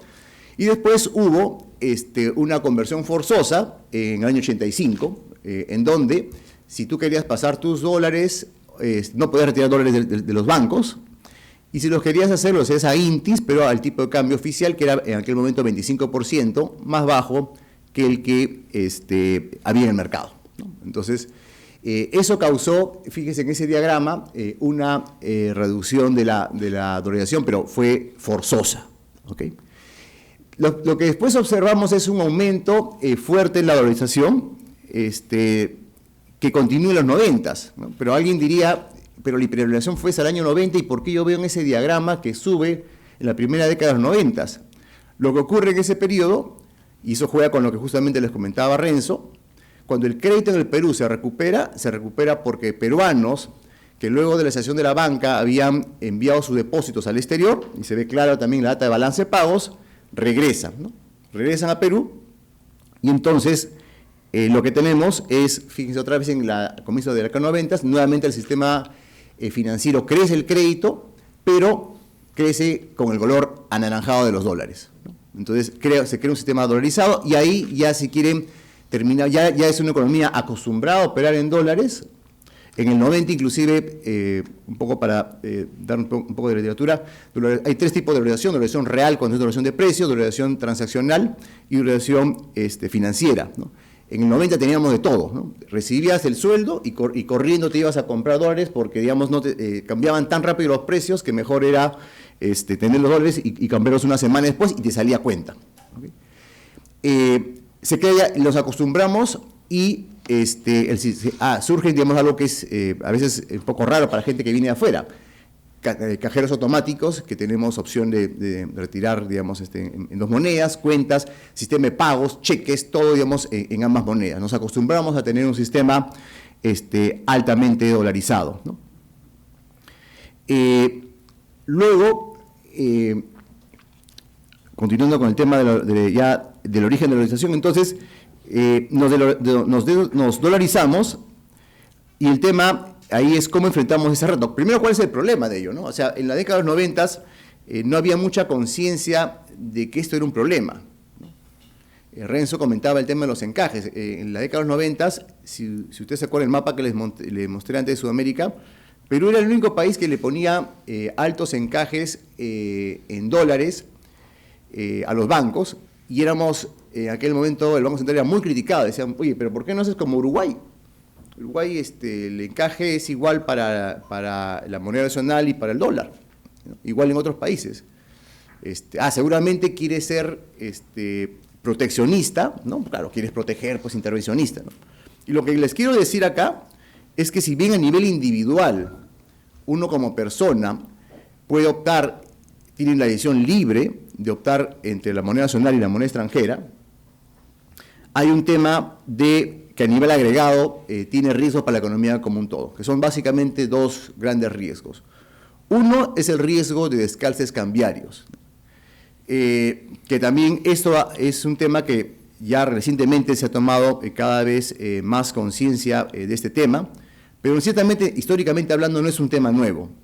Ya en el siglo XIX, cuando había economías bimonetarias, era un tema bastante importante cuando fluctuaba el valor de oro con respecto a la plata, que generaba problemas de solvencia.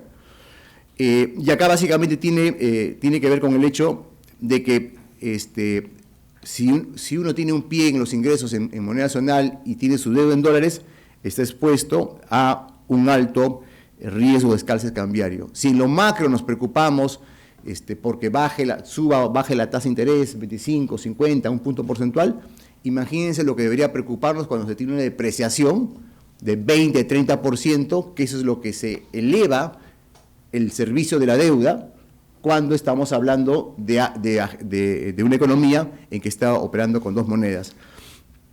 El problema de cuán fuerte es ese impacto es debatible, es importante, pero es debatible. Y conceptualmente, y acá está un poco el ejemplo, depende en realidad de 2 factores. Depende, como es obvio, del grado de dolarización, cuán dolarizada está el pasivo, pero también depende del grado de apalancamiento que tenga la empresa. Entonces, depende de esos dos factores. Y acá, digamos, dejo acá un ejemplo numérico y por motivo de tiempo lo voy a superar. Entonces, tenemos una economía en donde, para un poco caracterizar este tema del descalce cambiario, tenemos acá, esto es, digamos, en base a entrevistas que hemos hecho a las 350 empresas que le hacemos en el banco mensualmente. Le preguntamos cuál es el nivel de dolarización de sus pasivos. Estas son las cifras que nos reporta. Hay algunas buenas noticias que son cosas que no nos preocupan tanto, ¿no? Si es un sector exportador que está apalanqueado o está endeudado en dólares, no me preocupa tanto, está coberturado. Si no lo es un motivo de preocupación. No tenemos una cultura de coberturas cambiarias. Cuando hemos hecho la encuesta, fíjense ahí, casi ninguna empresa se cobertura. Tenemos un problema tan grave de cobertura, inclusive cuando quisimos difundirlo en el banco, años atrás, la forma en que nuestro sector empresarial lo visualiza es si ganas o pierdes. No tanto hay la cultura de decir, yo estoy pagando por un derivado cambiario para salirme de ese descalce, ¿no? Ese riesgo. Puedo ganar, puedo perder, pero no quieres correr ese riesgo cambiario. Eso en verdad es algo que todavía falta bastante por trabajar. El otro punto es, mirando la dolarización desde el punto de vista del tamaño de la empresa, ¿no? En nuestro país lo que observamos es que las empresas más grandes, o el sector corporativo es el que tiende a estar más dolarizado, las familias y las empresas pequeñas están más bien en soles. Desde el punto de vista cualitativo, eso es una buena noticia, porque si es que uno piensa quiénes son los sectores más expuestos a este problema, son típicamente pues, microempresas, porque tienen patrimonio pequeño, y inclusive en términos numéricos, estamos hablando de más peruanos, igual con las familias. Lo otro que también tenemos que tener en cuenta, y es un poco para tampoco no cantar tan rápidamente de victoria, es que si bien estamos acostumbrados a ver la estadística de duración del crédito bancario, ciertamente no debemos olvidar que hay un mercado de capitales y un fondo externo. O sea, digamos, las empresas cada vez también acceden más a crédito externo y conceptualmente, igual, si no tienen una cobertura, están descalzadas. El segundo riesgo de tener una economía bimonetaria es que no hay prestamistas de última instancia en dólares. Y recordemos el origen de los bancos centrales.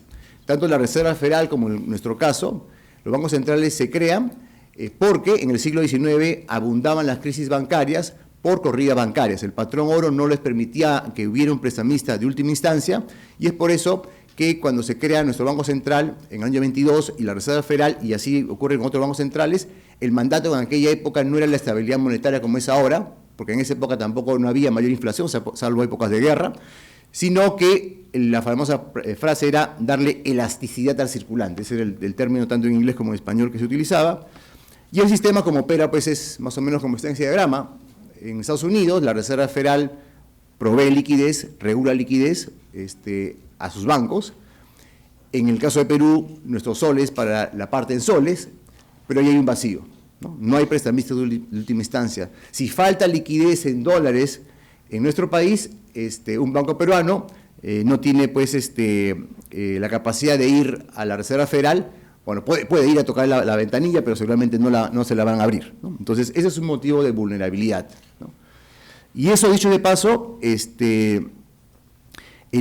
recuerdo un paper del fondo del año 2002 de Gunder y otros autores, en donde lo que mostraron, y eso un poco avalaba la política impopular del banco de poner encajes en dólares, en la década de los 90 era de que Uruguay, Argentina, Paraguay y Bolivia sufrieron mayores corridas o salida de liquidez en dólares que Perú, y cuál era la diferencia, que Perú teníamos los encajes que hacían pues tener un sistema financiero bastante líquido, dentro del principio de las 3 L que acaba de decir mi jefe. Entonces, esos son los dos problemas, las dos vulnerabilidades importantes que surgen con un sistema financiero dolarizado. Entonces, ¿cómo enfrentar la dolarización? ¿No? Entonces, primero, hablemos un poco del tema de la estéresis de repente, ¿no? Estéresis le llaman al tema de que en el hecho de que una economía dolarizada, si bien el origen es lo que dije antes, ¿no? Inflación alta, la gente se pasa y se acostumbra a operar en dos monedas, pero ya en realidad no es tan simple como decir, ok, entonces si ese fue el origen, bajemos la inflación al nivel que había antes y la gente se va a regresar. Eso ya no ocurre. En realidad, el proceso de dolarización es un proceso costoso para una economía. O sea, tiene que pasar algo muy fuerte, como fue lo que ocurrió en nuestro caso, una hiperinflación, una inflación alta, para que el sistema se acostumbre a operar en dos monedas, y es difícil regresar a ello, ¿no? Entonces, en la literatura de hoy día, acá hay 4 factores que explican qué cosa hace que la dolarización persista, ¿no? Y yo voy a agregar acá un cavear a uno de ellos, ¿okay? Uno es obvio: si la política monetaria es débil se entiende pues como un banco central que genera inflación alta. ¿Por qué yo, ciudadano, voy a regresar a la moneda nacional si ya me acostumbré a operar con el dólar, ¿no? Entonces, la política monetaria no puede ser débil, se requiere un alto grado de institucionalidad, que es lo que también Renzo ha referido. Segundo, eso ya tiene que ver más con percepciones, ¿no? El tema de que si uno mira una serie de tipo de cambio de toda la vida, nuestros abuelos creo que estaban acostumbrados a ver o que el tipo de cambio era estable o que subía. O sea, había una visión asimétrica. El valor del dólar solamente puede ir en un solo sentido: o se mantiene constante o sube, ¿no? Entonces, esa percepción, y vamos a ver después en los gráficos, comienza a romperse el 2004, cuando ya comienza a haber apreciaciones de nuestra moneda y los agentes económicos se dan cuenta que también por si acaso con el dólar se puede perder. El tercero donde quiero hacer una tingencia. Ciertamente lo que también hace que la dolarización prevalezca es un tipo de cambio fijo, porque con ello también, los agentes económicos entran en la miopía de creer que no hay riesgo cambiario. y eso acentúa el problema que he comentado anteriormente. Claro, por tanto uno diría, y así hay modelos de portafolio que lo indican, para bajar la duración financiera requeriríamos una flotación. Eso en principio es cierto, desde el punto de vista de portafolio, pero hay un gran pero. El pero es que la economía ya está dolarizada, y por tanto jugar a flotar libremente, como también alguna vez la persona que Renzo ha citado también lo decía, corre el gran riesgo pues de que puedas generar una quiebra de empresas, ¿no? O sea, es una realidad que tenemos sectores descalzados y tampoco pues no se puede, digamos, libremente permitir una flotación, eso perjudicaría, ¿no? Y el cuarto es el típico problema de moral hazard, ¿no? De depósitos en moneda extranjera que esperan que el gobierno los rescate, ¿no? Entonces, ¿cómo enfrentar eso, no? Un primer principio, son 3 principios. Uno es bien fácil, aparentemente la frase es bien fácil decirlo, es, si el problema de dolarización es un tema de que la gente prefiere otra moneda, bueno, ¿qué cosa debería hacerse como Estado? Bueno, produce una buena moneda. Una buena moneda, en el sentido más amplio, y acá quiero hablar a qué me voy a referir. Claro, ahí implica varias condiciones.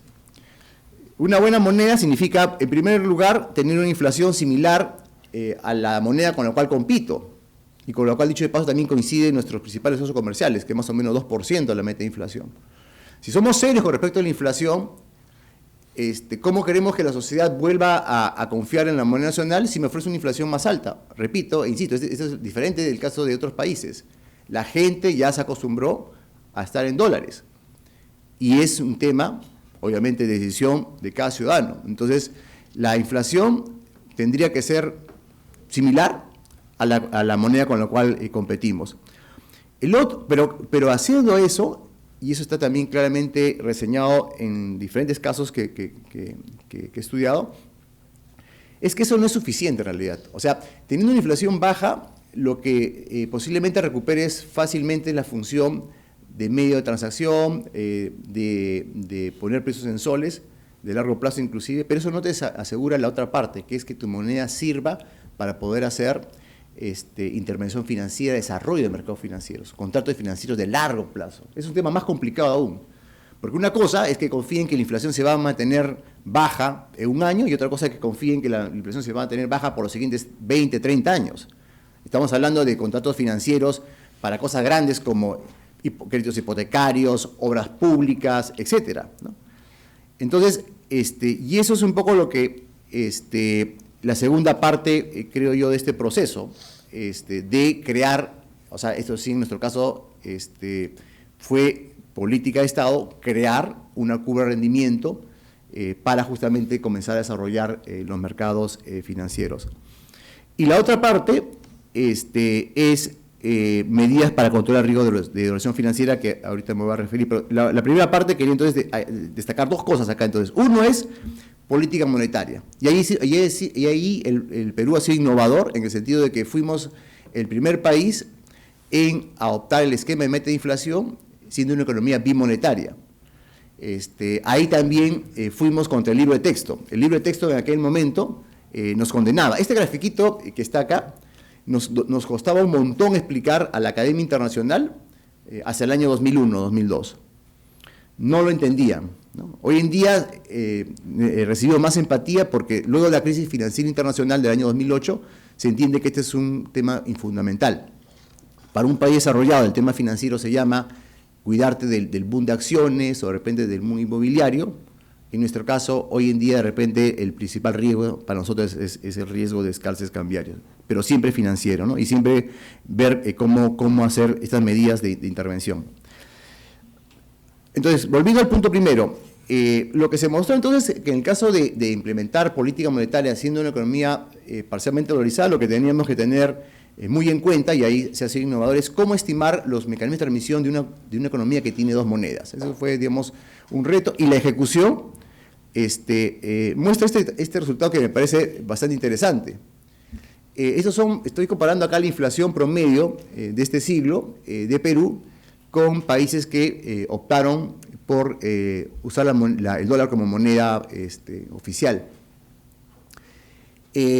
tenemos una inflación menor que la de Ecuador y El Salvador, igualamos con la inflación de Panamá, ¿no? Panamá tiene, pues, adoptó el dólar desde que se creó en el año 1904. Y fíjense la volatilidad de nuestra inflación, es menor. O sea, eso es digamos, una prueba, si quieren, sólida, de justamente cómo hemos pasado de ser lo que Dorwood decía el año 90, ¿no? Cerremos este Banco Central. Personalmente no nos culpo que haya pensado eso, porque hasta el año 90 nuestra historia del Banco Central era un desastre. Y sin embargo tuvimos la institucionalidad suficiente y el cambio suficiente institucional en estos 25 años para lograr resultados como estos. Lo que decía Renzo, la tasa de interés, cuando yo me acuerdo en los 90s, a veces tenía amigos de la universidad que trabajaban en el sector privado y me decían, oye, yo quiero colocar bonos en soles, pero no tengo ninguna referencia. Y aquí viene un tema de mercado, de construir mercados. Si el mercado no tiene una referencia para una tasa de tu moneda a 1 o 2 años, en realidad no se crea el mercado. Porque además es un proceso de descubrimiento del precio. Y entonces acá hay un caso típico de externalidad positiva que crea el sector público, pero también el mercado requiere una referencia de política monetaria del Banco Central, ¿no? Y de paso también atacamos el tema de la inestabilidad de la demanda por dinero que teníamos. Entonces, hubo por el lado del banco el cambio a una meta operativa de tasa de interés, que es todo un proceso que Renzo lo explicó muy bien, y el desarrollo de la curva de rendimiento. El año 2000, el título con mayor plazo que había era 3 meses. Hacia el año 2007, recuerdo, ya habíamos emitido un bono a 30 años, ¿no? Éramos el país en América Latina, junto con México, con extender a tasa nominal un bono. Y eso es confianza, dicho ese paso, ¿no? Cuando se habló de ese desarrollo de mercado de bonos en soles, recuerdo que el The Economist mencionaba pues este fenómeno de que ahora los países emergentes emitían deuda en su propia moneda. Y mencionaban el caso de Perú, primero que es el caso de Perú, país que había tenido hiperinflación, país que había hecho default de su deuda varias veces en realidad, y sin embargo estaba colocando un bono a 30 años que te pagaban en ese momento una tasa de interés de 5,5% nominal. Claro, lo que no decía la revista The Economist es que, irónicamente, el presidente de la República, cuyo gobierno había emitido ese bono a 30 años, es el que había también generado la hiperinflación y había hecho el default, pero eso es para que vean cómo cambia el mundo, ¿no? Entonces, y lo que sí es cierto, eso es clarísimo en la data, es que efectivamente cuando se comenzó a extender los plazos de los bonos, comenzó a haber 1, 2, 3 años, etcétera, el sector privado lo siguió. O sea, había un apetito efectivamente por emitir, porque las empresas naturalmente también quieren calzarse, ¿no? Entonces, una primera parte es crear una buena moneda, ¿no? Inflación baja, curva de rendimiento, desarrollar mercados financieros en moneda nacional, ¿no? ¿Okay? Pero obviamente la otra parte es cómo enfrentar estos riesgos de la duración financiera. Y permítame hacer una analogía con una enfermedad que creo que ilustra bastante el punto.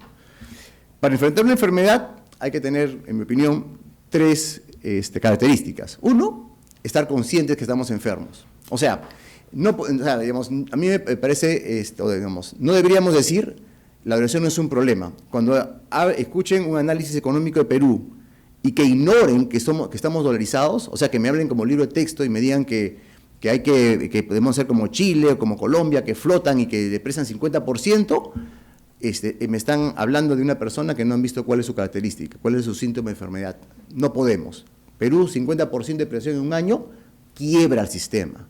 Eso es una cosa bien importante de tomar en cuenta. Entonces, primero, internalizar los riesgos, saber que existen. Dado que tenemos estos riesgos, hay que bajar la probabilidad de que ocurra un ataque en esta enfermedad. Y tercero, si es que ocurre el siniestro, si es que ocurre el problema, saber cómo actuar, ¿no? Esto está en este diagrama, más o menos. Los encajes tienen en realidad las 3 características, en mi opinión. El encaje te permite darte cuenta a los bancos de que, ojo, tienes un riesgo de liquidez mayor si intermedias en dólares que si intermedias en soles. Eso no lo van a internalizar si es que no le decimos, mira, como hay un mayor riesgo de que te puedan retirar depósitos en dólares, porque no hay prestamistas de última instancia en dólares, ojo, guarda más encajes. Previene choques porque, ya lo dije con este estudio de Gunda del fondo, baja la probabilidad de que tengas una corrida bancaria. ¿Por qué? Porque el sistema sabe que la banca está líquida.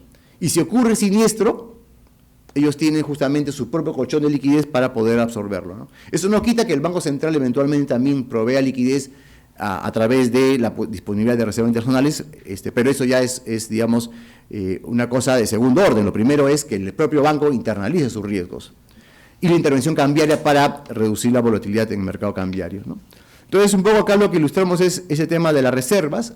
En verdad, la acumulación de reservas es lo que ha permitido poder manejar la volatilidad del tipo de cambio en una economía como la nuestra, pues que está sujeta a fuertes choques de término de intercambio, de precios de commodities y también a la alta volatilidad de los influjos capitales. Intervenimos contra la corriente, por eso es que el sol es una moneda que fluctúa menos que otros países porque intervenimos para reducir volatilidad, no hay objetivo cambiario y ahí el Perú, creo que junto con República Dominicana somos los dos países que tenemos flotación sucia desde el año 90, en realidad el resto de pares lo hicieron bastante después. Hemos usado los encajes, eso es un instrumento poco estudiado, y sí, Renzo, sí lo explico en mis clases, aunque la única referencia que tengo son las cosas que ha publicado el banco. Es un instrumento que hoy en día ayuda para a apoyar la tasa de referencia y ayuda a regular el ciclo crediticio. Como decía Renzo, Julio efectivamente es bastante innovador, ¿no?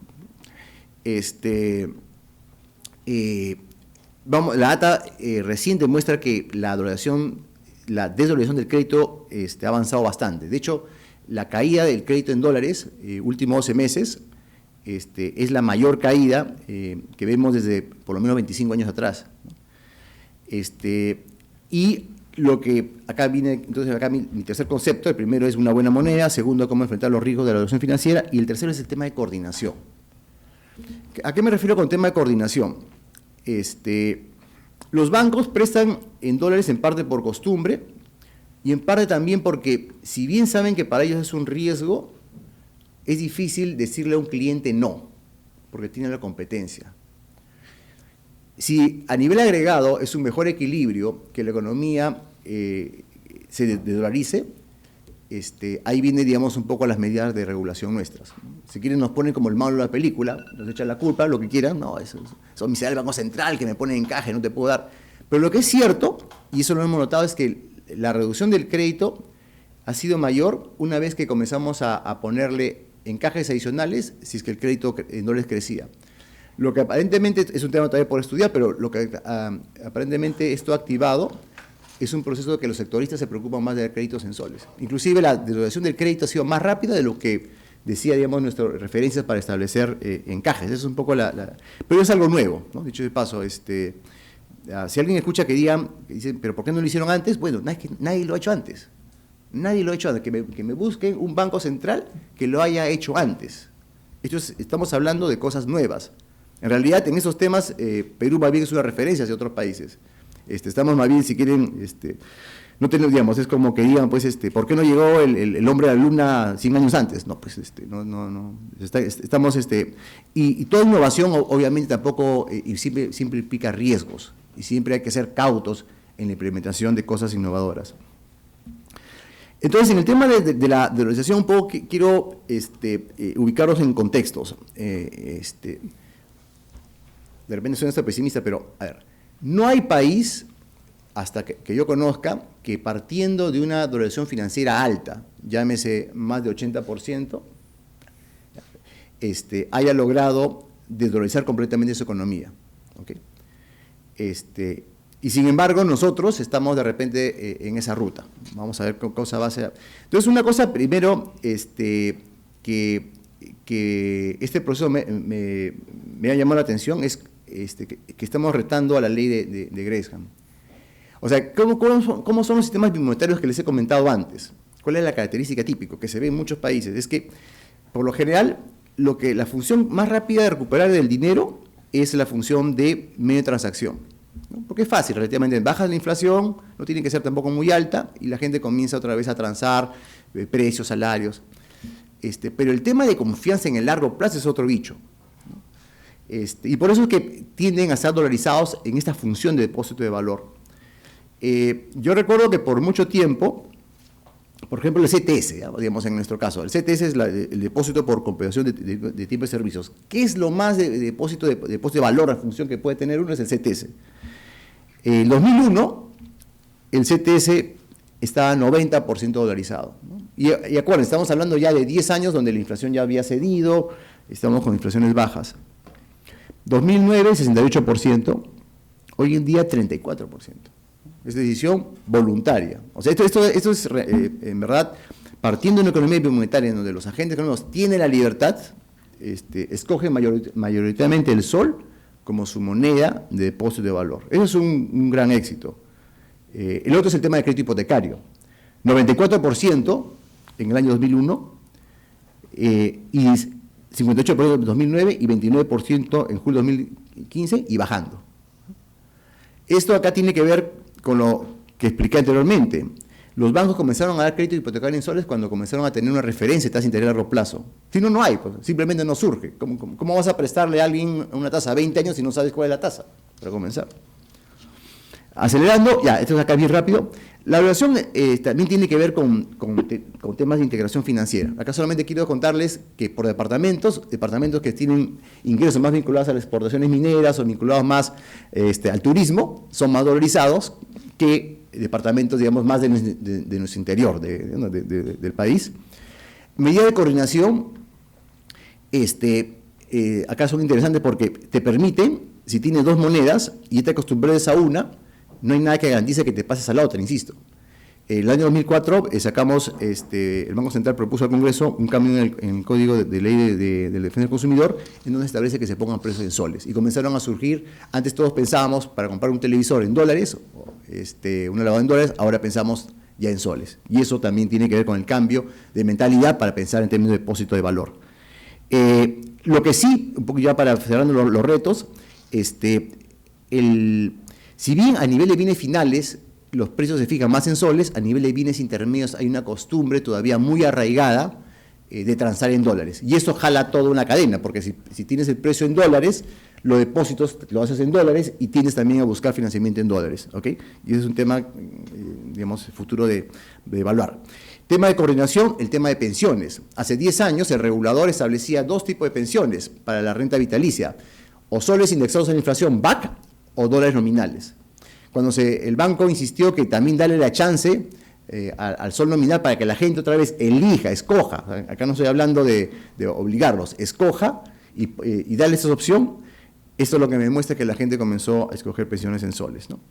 Conclusión, el tema de la evaluación financiera es un reto importante de política monetaria, es una cosa que nos caracteriza, lo hemos bajado, pero sigue siendo un riesgo, se mantiene alta.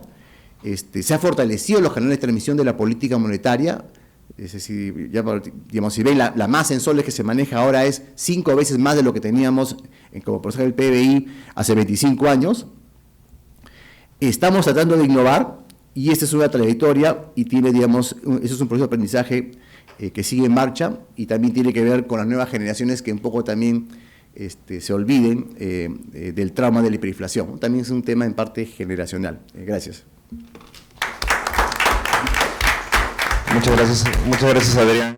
Voy a hacer algunos comentarios muy breves, algo desordenados, creo que por necesidad, por la amplitud de los temas que hemos tocado, no entrando tanto al detalle y a la discusión de política monetaria en sí, lo que ha hecho el Banco Central, sino tratando de aterrizar y hacer algunos temas que el banco ha venido en estos 25 años haciendo algo más concretos, ¿no? y creo yo un poquito más fáciles de digerir. Quisiera comenzar invitándolos a pensar, tal vez algunos de ustedes hoy han venido en la mañana en combi acá y han pagado un sol por un trecho no muy largo.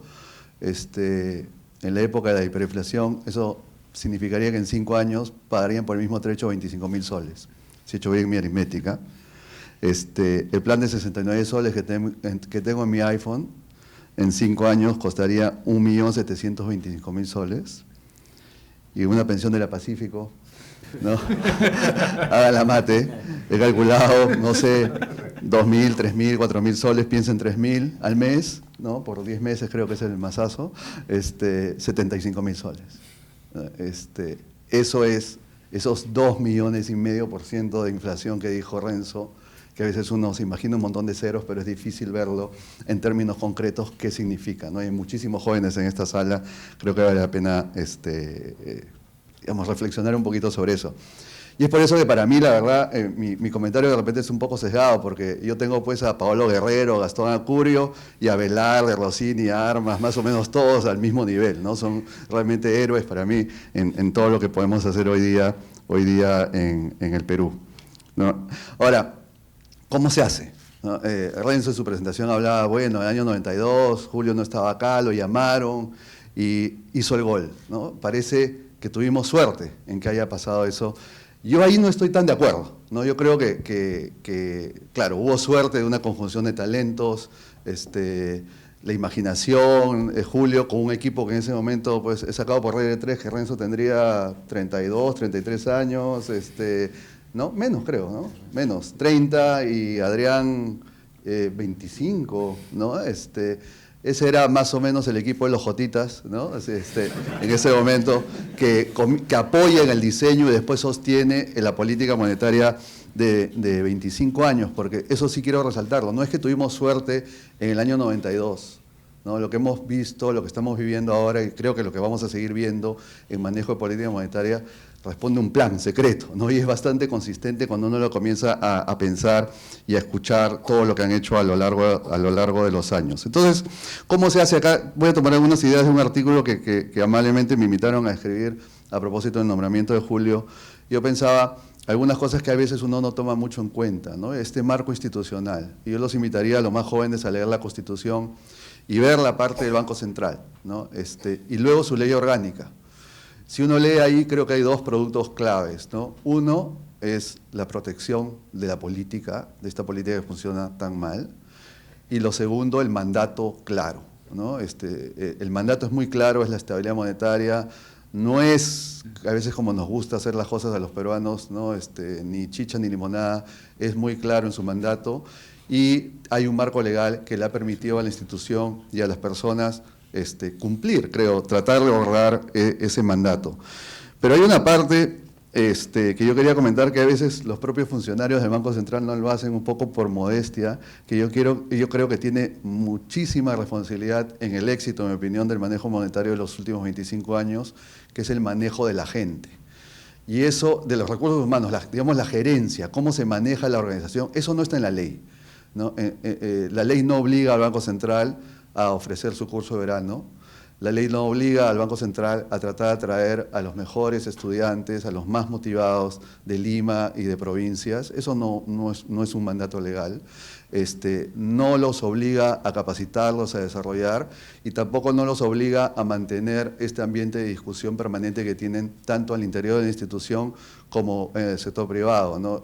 Yo personalmente creo que soy un ejemplo de cómo me beneficio de la apertura que tiene el Banco Central con el sector privado. Eso no está puesto en la ley, ¿no? Esa es una decisión de las personas que hoy día conforman el Banco Central, ¿no? Y se ve en el tipo de profesionales que atraen, cómo los capacitan, cómo los retienen. Claro, hasta al Barça se le va gente, ¿no? Y por eso Diego está acá.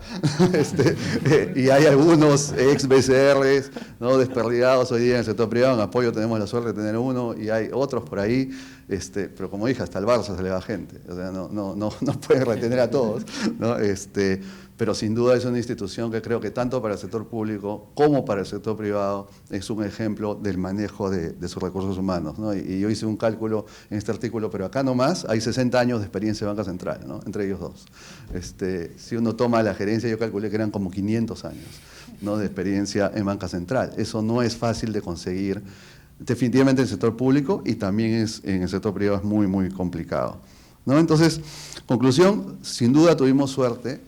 de tener esa conjunción de talentos en ese momento, con esa imaginación y esa vocación de no ir con la corriente, pero también lo que hemos visto después, esa continuidad y consistencia, es producto de ese marco institucional que comenté antes y el manejo de recursos humanos, ¿no?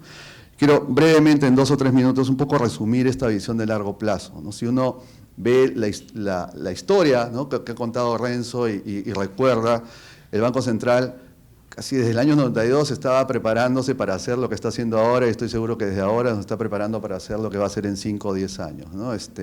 Manejaba la política monetaria basada en agregados monetarios. Antes de migrar oficialmente al inflation targeting, ya comenzaban a actuar y a indicar al mercado como si fuera un inflation targeting, y luego se mueven a este inflation targeting ya abierto, ¿no?, con el compromiso explícito de mantener la inflación permanentemente dentro de un rango meta. Y ahí yo he tomado 2 o 3 ejemplos de cómo también es importante esto que comentabas al inicio, de no ir con la moda, ¿no?, y ser pragmático, ¿no? En el año 2008 había mucha discusión de que el Banco Central debía bajar su tasa rápidamente, creo que estaba como en 6 en ese momento, 6,5, en respuesta a la quiebra de Lehman Brothers, la crisis internacional, ¿no? Y no solo el articulista que ustedes comentan tanto, no sé para qué leen tanto, sino otros criticaban mucho de que el Banco Central no bajara la tasa.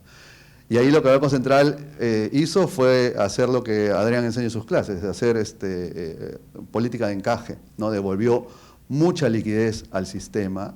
Y yo recuerdo haber escuchado a Adrián luego explicando esto, diciendo, oye, las tuberías no sabemos si fluyen bien, entonces teníamos que hacer un trabajo de gafitería, destapar todo, devolver liquidez.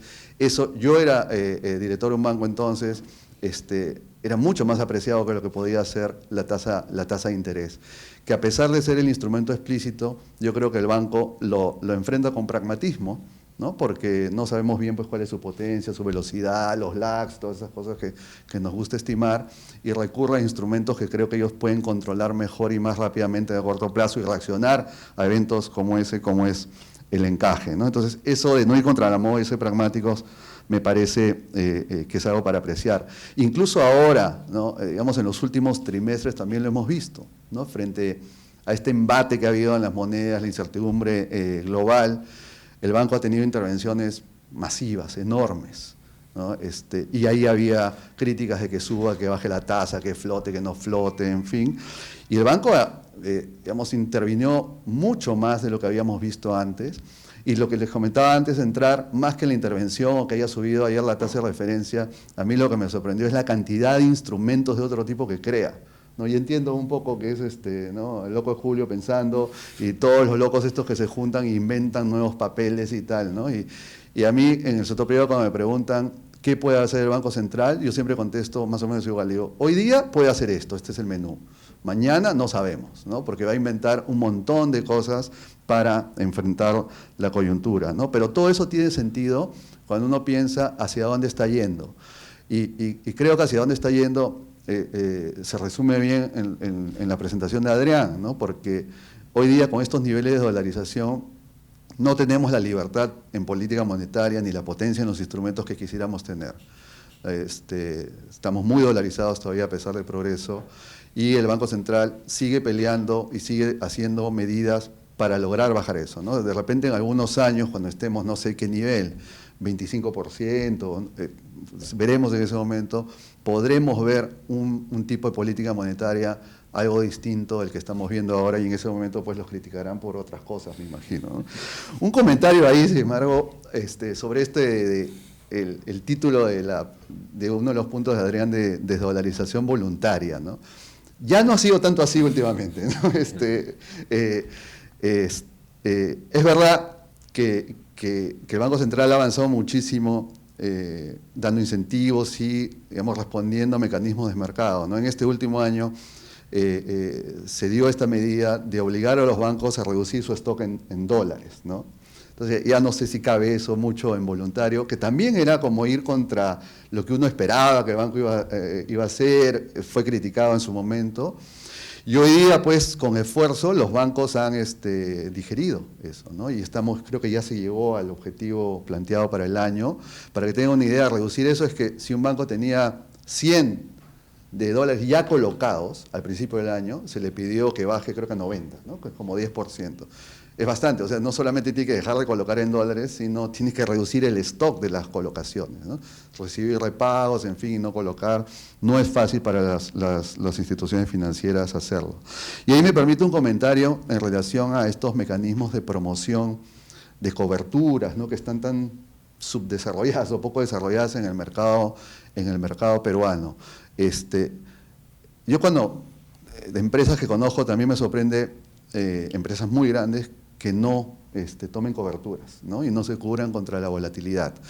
Y sí es verdad, es cultural, hay que achuntarle al tipo de cambio, ¿no? Más que gastar en la cobertura, no lo ven como un gasto. Y ahí sí creo que hay cositas que se pueden hacer tanto en la parte normativa, como por ejemplo promover a la SUNAT, no con la SUNAT, el mejoramiento tributario de las coberturas, que no es claro cómo se maneja. Y por el lado del sector privado, tal vez se puede como propagandear un poco más esto, y yo escogería alguna alternativa distinta. Hoy día las AFPs tienen creo que como 60 directores, ¿no? Asignados en las empresas top en el Perú, que se juntan creo que trimestralmente estos directores en un foro, ¿no? El gremio de AFPs. Ese puede ser un espacio para promover este tipo de mecanismos. ¿Por qué? Porque me parece que hay poca cultura en los directorios de tomar cuenta a sus gerencias cuando hay pérdidas cambiarias. Claro, si sucede lo que ha pasado el año pasado, que era toma, digamos, en commodities, y uno pierde 300 millones de soles, sí hay reacción, ¿no? Pero hay veces me sorprende cómo las empresas registran pérdidas cambiarias y los directorios no reaccionan, ¿no? Entonces, de repente, por ahí, por el lado de la supervisión que tiene que hacer un directorio, es una palanca más para promover el mecanismo. Creo que solamente terminar invitando a los que todavía son estudiantes, los que les gustan estos temas, siempre es muy divertido en apoyo, con el equipo que tenemos, siempre la verdad que la pasamos muy bien, tratando de entender bien qué hace el banco, ¿no? Es muy divertido y es muy educativo también.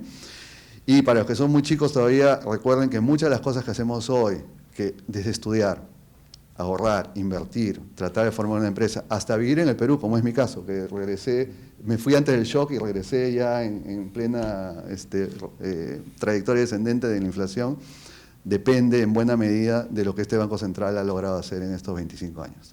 Gracias.